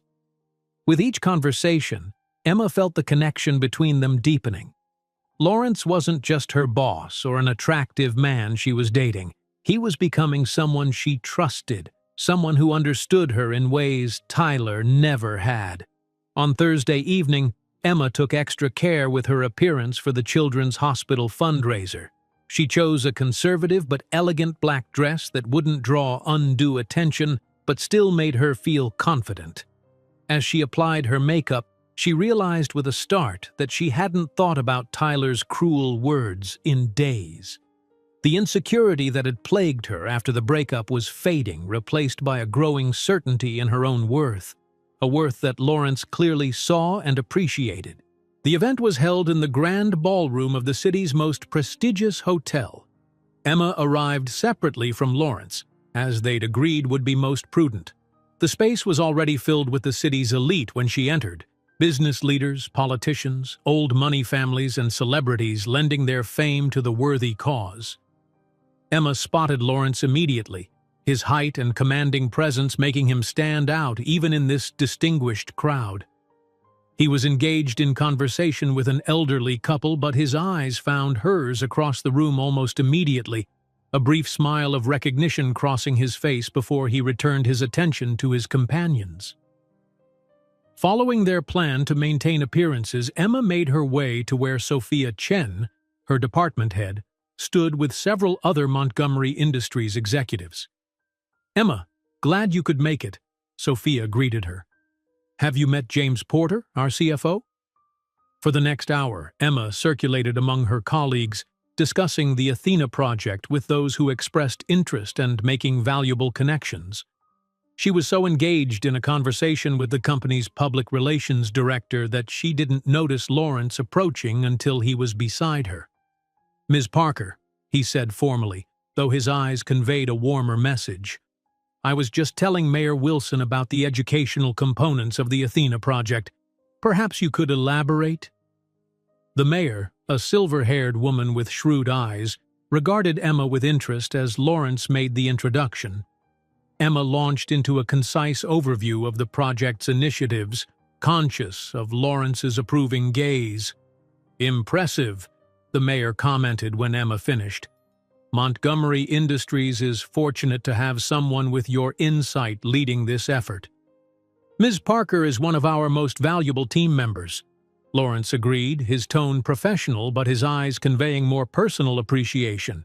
As the evening progressed, Emma found herself repeatedly in Lawrence's orbit, their professional interactions charged with an undercurrent of private understanding. To anyone watching, they were simply CEO and employee discussing company business. But Emma felt each subtle touch as he guided her through the crowd, each lingering glance when others weren't looking. It was during a brief moment alone by the refreshment table that disaster nearly struck. Emma was reaching for a glass of water when she heard a familiar voice behind her. "Emma, I thought that was you." She turned to find Tyler standing there looking handsome in a tuxedo with Alexis, the Instagram-perfect girlfriend, clinging to his arm like an accessory. "Tyler," Emma acknowledged, her voice steadier than she expected. "I didn't realize you'd be here." "My firm represents some of the hospital board members," he explained, his eyes traveling over her figure in a way that would have once made her shrink into herself. Now it just annoyed her. "You look good." The pause before good carried an implication that he was surprised by this fact. Emma felt a flare of the old hurt, quickly replaced by indignation. "Thank you," she replied coolly. "If you'll excuse me, I need to rejoin my colleagues." "Wait," Tyler said, reaching out to touch her arm. "I've been meaning to call you, actually. I thought maybe we could get coffee sometime, catch up?" Alexis looked distinctly unhappy at this suggestion, her perfect features arranging themselves into a pout. "I don't think that would be appropriate," Emma said, gently but firmly removing her arm from his grasp. Tyler leaned closer, lowering his voice. "Come on, Em. We had 4 years together. That doesn't just disappear." "No, it doesn't," Emma agreed. "But it does end. Specifically, it ended when you told me I'd let myself go and no one else would want me." Tyler had the grace to look embarrassed. "I was upset. I didn't mean—" "Ms. Parker," Lawrence's voice cut through the tension like a blade. He stood just behind Tyler, his expression pleasant, but his eyes sharp. "The hospital director was asking about the educational materials we're developing," he said to Emma, before turning to Tyler with perfect civility. "I don't believe we've met. Lawrence Montgomery." Tyler's eyes widened slightly as he recognized the CEO. "Tyler Wilson, sir. Wilson and Associates Legal." "Mr. Wilson," Lawrence acknowledged with a nod that somehow managed to be simultaneously polite and dismissive. "If you'll excuse us, I need to borrow Ms. Parker for a moment. Hospital business." Without waiting for a response, Lawrence placed a hand lightly on Emma's back, guiding her away from Tyler and Alexis. "Thank you," Emma murmured when they were out of earshot. That was becoming awkward. "I noticed," Lawrence said, his voice tight. "Are you all right?" The genuine concern in his eyes warmed her. "I'm fine. Better than fine, actually." And she realized it was true. Encountering Tyler had been uncomfortable but not devastating. His opinion of her no longer held the power it once had. "You're sure?" Lawrence pressed, studying her face. "Positive," Emma assured him, a small smile playing on her lips. "He doesn't matter anymore." Something in Lawrence's expression shifted, relief, pride, and something deeper that made Emma's heart beat faster. "You matter," he said quietly, the simple words carrying weight beyond their literal meaning. In that moment, surrounded by hundreds of people yet feeling as though they were entirely alone, Emma knew with sudden clarity that she was falling in love with Lawrence Montgomery. Friday evening couldn't come quickly enough for Emma. After the charged moments at the charity event, the anticipation of seeing Lawrence again, in private, away from watchful eyes and professional constraints, had dominated her thoughts all day. This time, rather than sending a car, Lawrence had asked if he could pick her up himself. Less formal that way, he'd explained, more like a real date. The idea of Lawrence Montgomery, CEO, billionaire, and fixture of the business press, pulling up in front of her modest apartment building seemed surreal.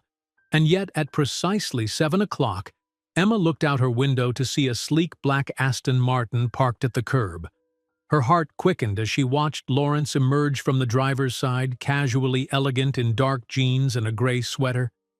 The sight of him looking up at her building, searching for her window, sent a flutter through her stomach that felt remarkably like high school butterflies. Emma took a final glance in the mirror. She'd chosen a soft blue dress that brought out her eyes and complemented her curves without being overtly seductive. Her hair fell in loose waves around her shoulders, a departure from her usual office styles. When she opened the door to Lawrence's knock, the appreciation in his eyes told her she'd chosen well. "You look beautiful," he said simply. "So do you," Emma replied with a smile, though I'm not sure that's the right word for a man. "Handsome, distinguished, devastatingly attractive," Lawrence suggested with a playful grin that transformed his usually serious face. Emma laughed. All of the above. The drive to Lawrence's home was filled with easy conversation. Emma shared amusing stories from her department while Lawrence described the more absurd moments from the board meeting he'd endured that afternoon. "One of our older board members actually fell asleep," he confided with a chuckle. "Started snoring right in the middle of the quarterly projections presentation?" "No!" Emma gasped, trying to imagine such a breach of corporate decorum. "Oh yes, and since he's a major shareholder and approaching 90, no one had the courage to wake him. We just carried on, pretending not to notice the gentle snores coming from his end of the table." The story, and the conspiratorial way Lawrence shared it, made Emma see him in yet another new light. Not just the formidable CEO or the attentive date, but a man who could find humor in the absurdities of his position. At the house, Lawrence led her not to the terrace where they'd dined before, but to a cozier room with a fireplace and comfortable seating. A table had been set in front of large windows overlooking the garden, now illuminated with soft landscape lighting.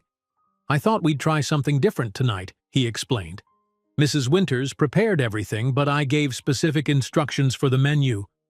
The meal was a revelation, not fancy restaurant cuisine, but comfort food elevated to perfection. Creamy macaroni and cheese with truffles, a crisp salad, and warm bread that steamed when broken open. "This is amazing," Emma said after her first bite. "How did you know I love mac and cheese?" Lawrence looked slightly embarrassed. I may have asked Olivia about your favorite foods. I hope that wasn't overstepping. The thought of Lawrence consulting her best friend about her preferences touched Emma deeply. Not at all. It's very sweet, actually. Sweet isn't an adjective often applied to me, he said with a wry smile. Maybe people don't know you well enough, Emma replied softly. As they ate, their conversation turned to childhood memories. Lawrence describing summers spent at his grandparents' farm, Emma sharing stories of small-town adventures with her brothers. Each revelation peeled back another layer, deepening the connection that had been building between them. After dinner, they moved to the comfortable seating near the fireplace, where Lawrence poured them each a glass of port. The crackling fire and dim lighting created an atmosphere of intimate warmth that made Emma acutely aware of Lawrence beside her on the sofa, close enough that she could feel the heat of his body, but not quite touching. "I've been thinking about what happened at the fundraiser," Lawrence said after a companionable silence. "Your encounter with your ex." Emma turned toward him, surprised by the shift in conversation. "Tyler? That was nothing." "It didn't seem like nothing," Lawrence observed. "He appeared to want to reconcile." "Maybe," Emma acknowledged, "but it doesn't matter. I'm not interested." Lawrence studied her for a moment. "May I ask why?" "Not that I'm complaining," he added with a small smile. "But you were together for 4 years. That's significant." Emma considered the question carefully. "When Tyler left, he broke something in me. Not just my heart, but my confidence. The way he ended things. It was cruel, unnecessary. And seeing him again made me realize something important." "What's that?" Lawrence asked softly. "That I deserve better," Emma said with quiet certainty.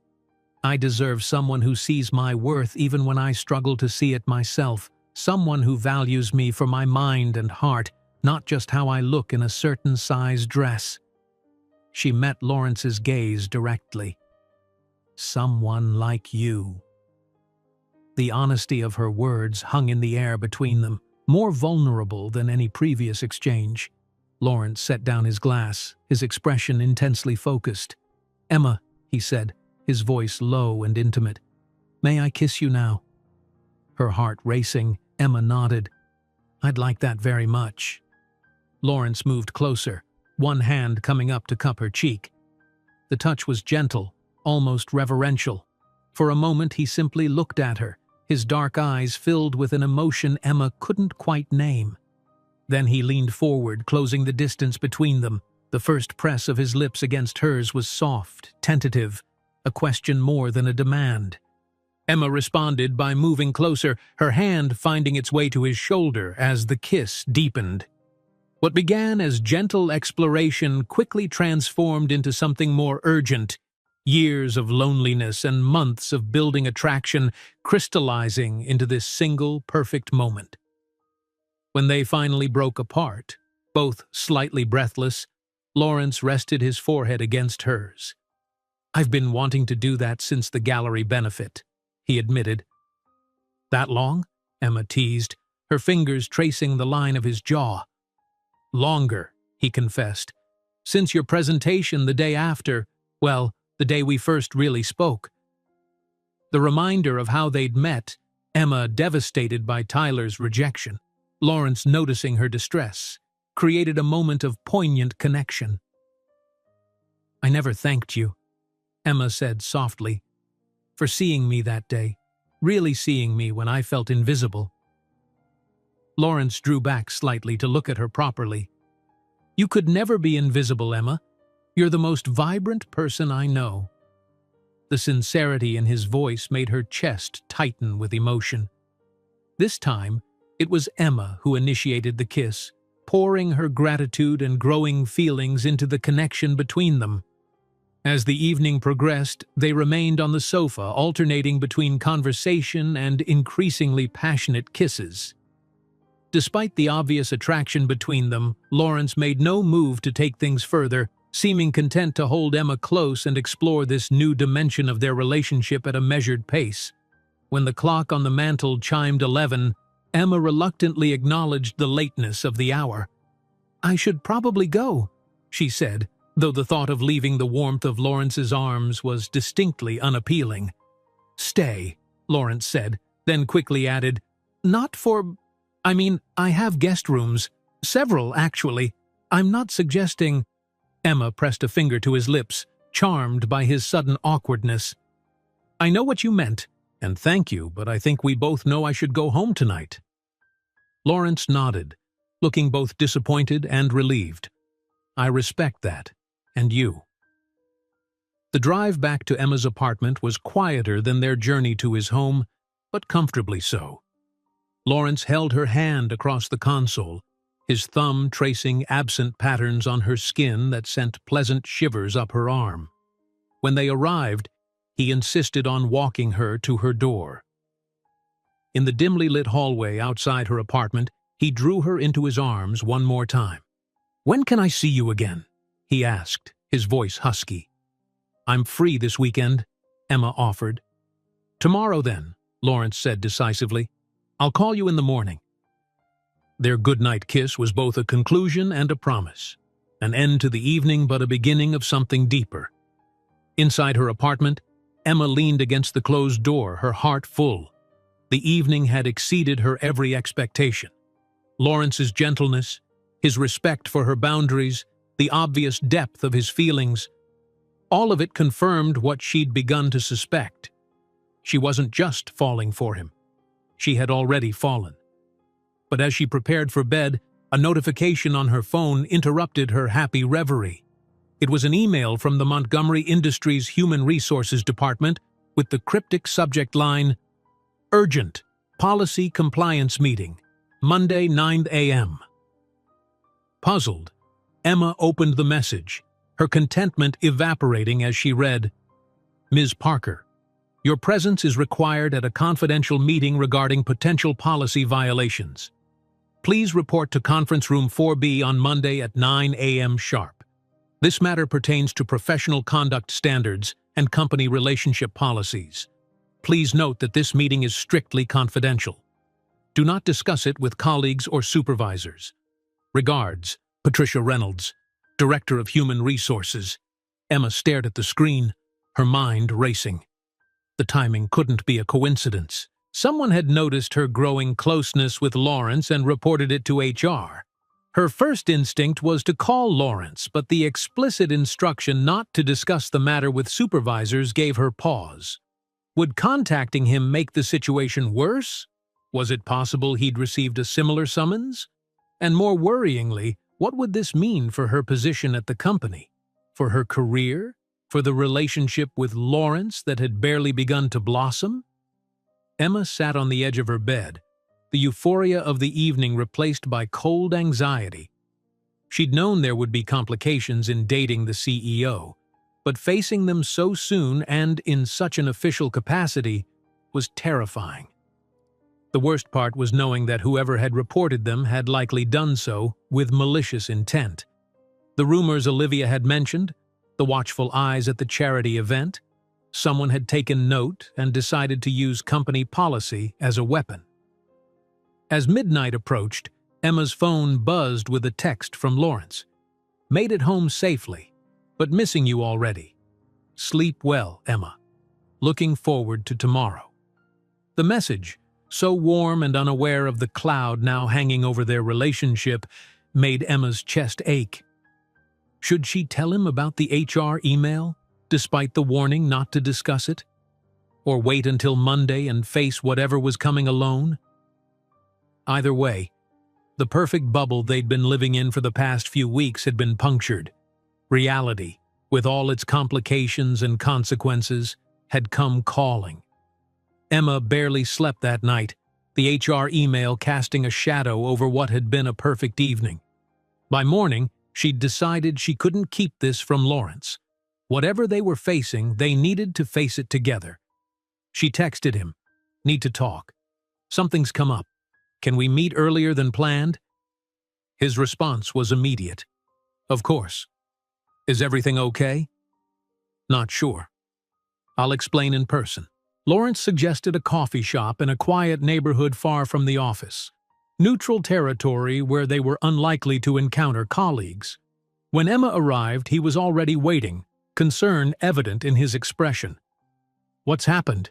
he asked, as soon as she sat down. Emma showed him the email. Lawrence read it, his face darkening. "I didn't receive anything similar," he said, handing back her phone. "But that doesn't surprise me. As CEO, they'd approach this differently with me." "So you think this is about us? Not some misunderstanding?" Lawrence sighed. "The timing and language suggest it's about our relationship. Someone must have noticed and reported it." "Could it be Tyler?" Emma wondered aloud. "After seeing us at the fundraiser?" "Possible, but unlikely. He has no direct connection to the company." Lawrence's expression was troubled. "It's more likely someone internal who sees an opportunity in this situation." "Opportunity?" "Office politics can be ruthless, Emma. There are always people looking for advantages, ways to curry favor or eliminate competition." His voice was bitter with experience. "This could be someone trying to damage your reputation, or mine, or both." The thought that someone would deliberately try to harm them was disheartening. "What do we do?" Lawrence was quiet for a moment, clearly thinking through options. "We have two choices. We can deny everything, claim our relationship is purely professional, and hope they don't have concrete evidence to the contrary. Or," Emma prompted, "or we can be honest, acknowledge our relationship and deal with the consequences." The question hung between them, laden with implications. Emma studied Lawrence's face, trying to gauge his preference. "What does the company policy actually say?" she asked. "Is dating forbidden outright?" "Not explicitly," Lawrence replied, "but there are provisions about disclosure, conflicts of interest, and power dynamics. As CEO, I'm expected to avoid relationships with employees that could create the appearance of favoritism or compromise professional judgment. And I've been leading the Athena project, which you've shown particular interest in," Emma realized. "It looks like I'm getting special treatment." "Exactly." Emma took a deep breath. "So what do you want to do?" Lawrence reached across the table, taking her hand. "I want to be with you, Emma. Openly, honestly. No hiding or pretending." His eyes held hers. "But I also don't want to damage your career. You've worked too hard to get where you are." The sincerity in his voice made Emma's throat tighten with emotion. "And what about your position? The company?" "I founded Montgomery Industries. The board can't easily remove me, though they could certainly make things difficult." He squeezed her hand. "But more importantly, what do you want, Emma?" It was a crucial question. Emma had spent weeks developing feelings for Lawrence, discovering a connection unlike any she'd experienced before. But she'd also worked incredibly hard for her career. Was she willing to risk it? "I want to be honest," she said finally. "Hiding feels wrong, like we're doing something shameful. And if this is going to work between us, really work, we need to start from a place of transparency." Relief spread across Lawrence's face. "I was hoping you'd say that." "So what's the plan?" "I'll call an emergency meeting with the board before your HR meeting on Monday," Lawrence said decisively. "Disclose our relationship officially and propose a solution." "What kind of solution?" "A restructuring that removes any direct professional connection between us. The Athena project would be overseen entirely by Sophia, with you reporting exclusively to her. I would recuse myself from any decisions directly affecting your position or compensation." Emma nodded slowly, processing the implications. "And if that's not enough for them?" Lawrence's expression grew serious. "Then I'll step down as CEO." "What?" Emma gasped. "No, Lawrence, you can't." "I would remain as chairman," he clarified, "but remove myself from day-to-day operations. It would be an adjustment, but not a sacrifice I'm unwilling to make." Emma stared at him, stunned by what he was proposing. "You would do that? For me? For us?" "For us," Lawrence confirmed. "Emma, I've spent 15 years building this company. It matters to me, deeply. But these past weeks with you—" He paused, seeming to search for the right words. "They've made me realize that success means nothing without someone to share it with. You've brought something into my life that I didn't even know was missing." The declaration, so honest and vulnerable, moved Emma profoundly. "I feel the same way," she admitted. "After Tyler left, I thought I'd never trust anyone like that again, but with you, it's different. You see me, really see me, in a way no one ever has before." Lawrence raised her hand to his lips, pressing a gentle kiss to her knuckles. "Then we face this together, openly." They spent the rest of the day together, walking through the city park, talking through scenarios for Monday, and simply enjoying each other's company away from work pressures and watchful eyes. By evening, Emma felt more confident about their decision, though anxiety still fluttered beneath her resolve.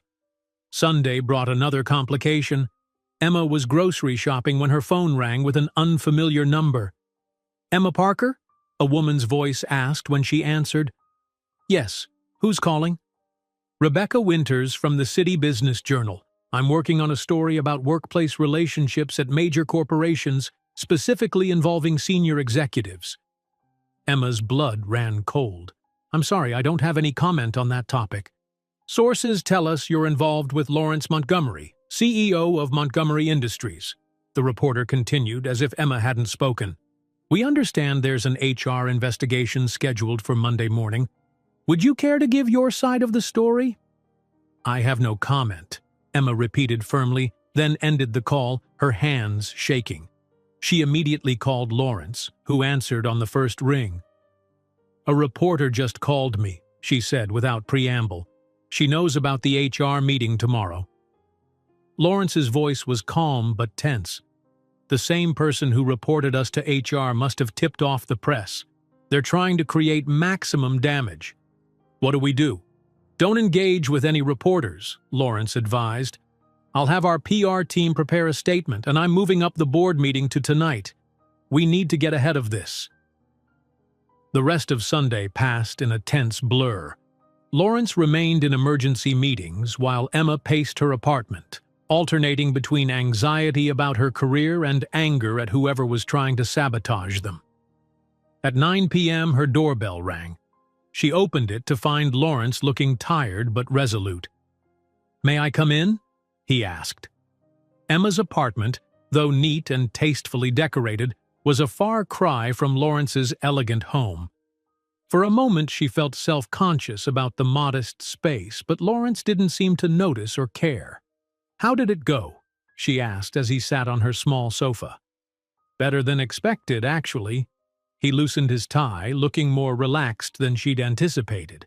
The board was surprised, but not altogether shocked. "Apparently there have been rumors for weeks." "And?" Emma prompted, sitting beside him. "And they've accepted my proposed restructuring. Sophia will oversee the Athena project exclusively, with you reporting directly to her. I'll recuse myself from any decisions about your position or compensation." Relief flooded through Emma. "So I still have a job?" "Absolutely," Lawrence assured her. "Though there is one condition." "What's that?" "Our relationship must be officially disclosed to HR, and we need to sign acknowledgments of the company's fraternization policy." Emma nodded. "That seems reasonable. What about the press?" "PR is releasing a statement tomorrow morning simply confirming that we're in a relationship and have taken appropriate steps to address any potential conflicts of interest. Nothing defensive or detailed, just matter of fact." The professional, pragmatic way Lawrence had handled everything impressed Emma. He'd protected her position while maintaining transparency. Exactly what she'd hoped for. "Thank you," she said softly, "for fighting for us." Lawrence's expression softened as he reached for her hand. "Always." The simple word carried a weight of promise that made Emma's heart swell. She leaned forward, kissing him with all the emotion that had built throughout the day. Relief, gratitude, and something deeper that she wasn't quite ready to name. Lawrence responded with equal fervor, his arms encircling her as the kiss deepened. Unlike their previous encounters, there was a new urgency now, as if the day's events had crystallized something between them. When they finally broke apart, both slightly breathless, Lawrence rested his forehead against hers. "I should go," he murmured. "Tomorrow will be challenging enough without complicating it further tonight." Emma nodded, appreciating his restraint, even as part of her wished he would stay. "What time is your statement being released?" 7 a.m. "Your HR meeting is still at 9? "Yes." "I'll be in my office," Lawrence said. "Come find me afterward." "I will," Emma promised. At the door he kissed her once more, gently this time, but with no less feeling. "Whatever happens tomorrow, Emma, we're in this together." The words carried her through the night and into Monday morning, when she woke to find that the Montgomery Industries press release was already trending on business news sites. Montgomery Industries confirms relationship between CEO and employee. Montgomery Industries confirms that CEO Lawrence Montgomery is in a personal relationship with employee Emma Parker. Following company protocol, appropriate measures have been implemented to ensure no conflicts of interest or violations of company policy. Both parties have fully disclosed the relationship to the board of directors and relevant departments. Montgomery Industries values transparency and ethical conduct at all levels, said board chairman Walter Davies. "We are satisfied that the measures put in place address any potential concerns. The company will make no further comment on this private matter." Below the official statement, various business publications had added their own commentary and insider perspectives, many speculating about how the relationship began and what it might mean for the company. Several included unflattering insinuations about Emma's rapid rise at Montgomery Industries, suggesting her relationship with Lawrence might have influenced her professional opportunities. One particularly nasty comment section included a post from a user named Legal Eagle that made Emma's stomach turn. "Guess we know now why she got the Athena project. Sleeping your way to the top never goes out of style." Fighting nausea, Emma closed the browser. She'd expected some backlash, but the speed and viciousness of it was still shocking. By the time she arrived at the office, Emma could feel eyes following her through the lobby, whispers trailing in her wake. The normally bustling elevator fell silent when she entered, other passengers suddenly fascinated by their phones or the floor numbers lighting up overhead. At her desk, she found Olivia waiting with a coffee and a sympathetic expression. "You okay?" her friend asked quietly. "Been better," Emma admitted. "Have you seen the comments online?" "Ignore them," Olivia advised firmly. "They don't know you or the situation."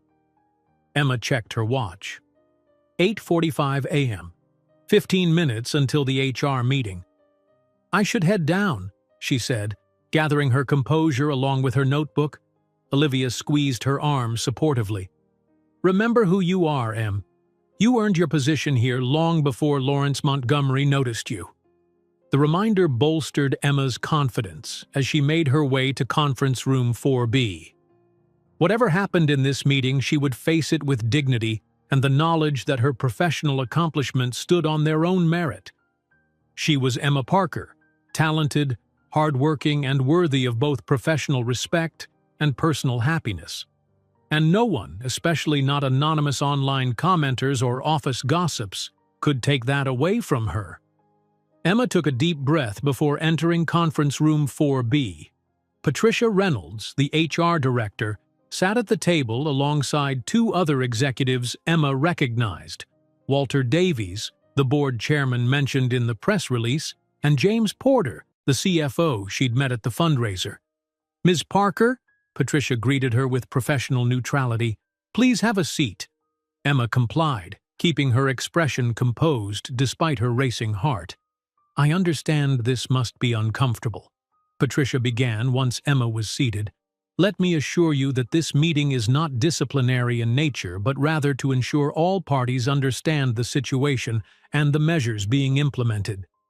"I appreciate that clarification," Emma replied, her voice steadier than she felt. Walter Davies, a distinguished man in his 60s, leaned forward. "Ms. Parker, We want to be clear that your professional contributions to Montgomery Industries are highly valued. The restructuring of the Athena Project's management is not a reflection on your work. Thank you, Mr. Davies. James Porter, the CFO, spoke next. We've reviewed your employment history and performance evaluations. Your career trajectory at Montgomery Industries has been exemplary and entirely merit-based. The acknowledgement was clearly intended to address the rumors about favoritism, and Emma felt a weight lift from her shoulders. These executives, the company's highest leadership, were publicly affirming her professional worth. The purpose of this meeting, Patricia continued, is to document the disclosures required by our policy and ensure you understand the new reporting structure. What followed was a straightforward, if somewhat uncomfortable, discussion of the company's fraternization policy. Emma signed several forms acknowledging her relationship with Lawrence and confirming her understanding of the new reporting arrangement. Ms. Parker, Walter said as the meeting concluded, speaking both personally and on behalf of the board, we wish you and Lawrence happiness. He's been a different man these past weeks, more balanced, more present. Those of us who've known him for years have noticed the change. The unexpected personal comment from the chairman brought a flush to Emma's cheeks. Thank you, Mr. Davies. That said, he continued with grandfatherly directness, the coming weeks may be challenging. The press and office gossip can be brutal. If you find the situation becoming untenable, please don't hesitate to reach out to any of us. Emma nodded, touched by the offer of support. I appreciate that more than I can express. As she left the conference room, Emma felt a curious mixture of relief and lingering anxiety. The meeting had gone better than she'd dared hope. Her position was secure, her professional reputation intact within the leadership. But the chairman's warning about the press and office gossip was sobering. Walking back to her department, Emma was acutely aware of curious glances and quickly silenced conversations as she passed. By the water cooler, she overheard a snippet. Always the quiet ones who land the billionaire. Before the speakers noticed her and fell silent.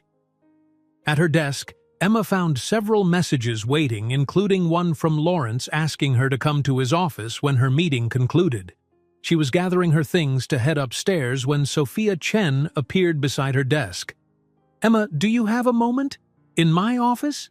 Sophia's expression gave nothing away as she led Emma to her private office and closed the door. I assume your HR meeting is complete? Sophia asked, taking her seat. Yes, just finished, Emma confirmed, uncertain of her department head's stance on the situation. Good. Sophia tapped her pen thoughtfully against her desk. I want to be direct with you, Emma. When I first heard about your relationship with Lawrence, I was concerned. Not because I disapprove personally, but because I've seen how these situations can damage promising careers, particularly for women. Emma nodded, appreciating the candor. I understand that concern. However, Sophia continued, I've worked with Lawrence for 8 years. He's many things. Demanding, occasionally stubborn, brilliant. But he's never been anything less than ethical. If he says he can separate his personal feelings from professional decisions regarding your career, I believe him. Thank you, Emma said, genuinely moved by this vote of confidence. That said, Sophia leaned forward, her expression becoming more serious. I want you to know that your work on the Athena project has been exemplary. Now that I'll be overseeing it directly, I intend to ensure your contributions continue to be recognized on their merits alone. No one will be able to claim your success comes from anything but your own abilities. The declaration was clearly meant as both reassurance and challenge. Sophia would protect Emma's professional reputation, but would also hold her to the highest standards. I wouldn't want it any other way, Emma replied with genuine appreciation. By the time Emma finally made her way to Lawrence's office, it was nearly noon. Janet, his ever-vigilant assistant, regarded her with an inscrutable expression before saying simply, He's waiting for you. Inside, Lawrence was standing by the window, his back to the door. He turned at the sound of her entrance, tension visibly easing from his shoulders when he saw her.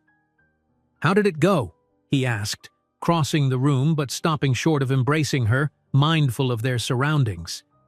"Better than expected," Emma said. "Everyone was supportive, actually.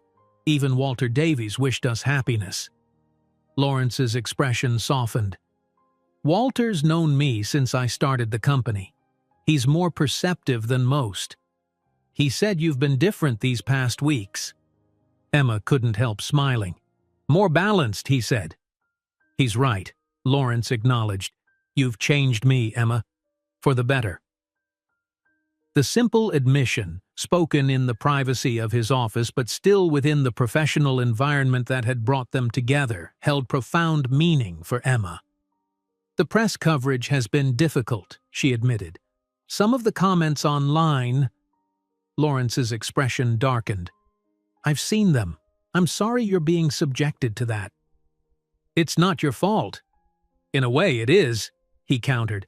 "My position makes our relationship newsworthy. If I were just Lawrence Montgomery, architect or teacher or store manager, no one would care who I dated." "But then you wouldn't be you," Emma pointed out. "And I happen to like who you are." The comment brought a smile back to his face. "Enough to weather this storm with me?" "More than enough." They agreed to maintain professional distance at the office while the scrutiny was at its height, though Lawrence insisted on dinner that evening. "At a restaurant this time. I want the world to see I'm proud to be with you, not hiding anything." The following weeks brought challenges neither had fully anticipated. A particularly persistent paparazzo seemed determined to catch them in compromising situations, while several business publications ran profiles of Emma that ranged from condescending, from marketing manager to CEO's heart, to outright offensive, "The Real Athena Project: How Emma Parker Captivated a Billionaire." At work, Emma found herself working twice as hard to prove herself, conscious that every success might be attributed to her relationship rather than her abilities. There were difficult moments, overhearing colleagues speculating about their relationship, reading particularly vicious online comments, dealing with the sudden and unwelcome public interest in her appearance and background. But for every difficult moment, there were bright spots that made it all worthwhile. Lawrence, standing proudly beside her at a company function, his hand supportive at the small of her back. Quiet evenings at his home, talking for hours about everything and nothing. Weekend mornings spent exploring the city together, discovering shared interests and introducing each other to new experiences. As summer turned to fall, the media scrutiny gradually lessened. Their relationship, once fodder for business gossip, became old news as other scandals and stories took precedence. By the time the Athena Project officially launched in October, spectacularly successful under Emma's guidance and Sophia's oversight, the novelty of the CEO dating an employee had largely faded. Emma's professional reputation had been solidified by the project's success, silencing many of her critics. It was on the evening of the Athena Project's launch party, as Emma stood listening to Sophia praise her work before the assembled company, that she caught Lawrence watching her from across the room. The pride in his eyes, the warmth of his smile, these were no longer things they needed to hide or downplay. Later that night, as they walked along the river near Lawrence's home, he stopped suddenly, taking both her hands in his. "I have something to ask you," he said, his expression serious yet tender. "It's not because of tonight's success, though I couldn't be prouder of what you've accomplished. I've been thinking about this for weeks." Emma's heart began to race, sensing the weight of the moment. "These past months with you have been the happiest of my life," Lawrence continued. "You've shown me what it means to be truly seen and accepted for who I am, not what I am. You've brought balance and joy to my life when I didn't even realize how much I needed them." He released one of her hands to reach into his pocket, withdrawing a small velvet box. Emma's breath caught. "This isn't an engagement ring," Lawrence clarified quickly as he opened the box to reveal a delicate key on a platinum chain. "At least not yet. That will come when we're both ready. This is the key to my home, a symbol that my life, my space, my heart are open to you whenever you're ready to step inside." Tears welled in Emma's eyes at the thoughtfulness of the gesture. It was so perfectly Lawrence, romantic yet practical, meaningful without pressuring her. "I love you, Emma Parker," he said simply. "I think I've loved you since that first day, when you stood in front of the executive board with puffy eyes and gave the most brilliant presentation I'd ever heard, refusing to let personal pain diminish your professional excellence." Emma laughed through her tears, remembering that terrible day when Tyler had left and how it had ultimately led her to this moment, this man. "I love you too," she replied, her voice steady and certain. "And yes, I accept your key, all that it represents." As Lawrence placed the necklace around her neck, the key cool against her skin, Emma reflected on the journey that had brought them here. From the cruel words that had shattered her confidence to finding love with a man who saw her true value, she had come full circle. Tyler's rejection, his callous dismissal of her worth based on her appearance, had been painful beyond measure at the time. But standing here now, loved and valued for her mind, her heart, and her whole self, Emma felt nothing but gratitude for the path that had led her to Lawrence. He had never seen her as the fat girl Tyler had cruelly named her. He had seen her strength, her intelligence, her resilience, and in being truly seen by him, she had rediscovered herself. As Lawrence's arms encircled her, pulling her close beneath the starlit sky, Emma knew with absolute certainty that she had found where she belonged.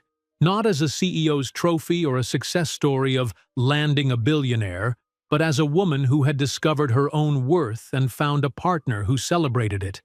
The gold key rested against her heart, not just a symbol of Lawrence's home, but of the life they would build together, one based on mutual respect, admiration, and love that saw beyond the surface to the truth of who they really were.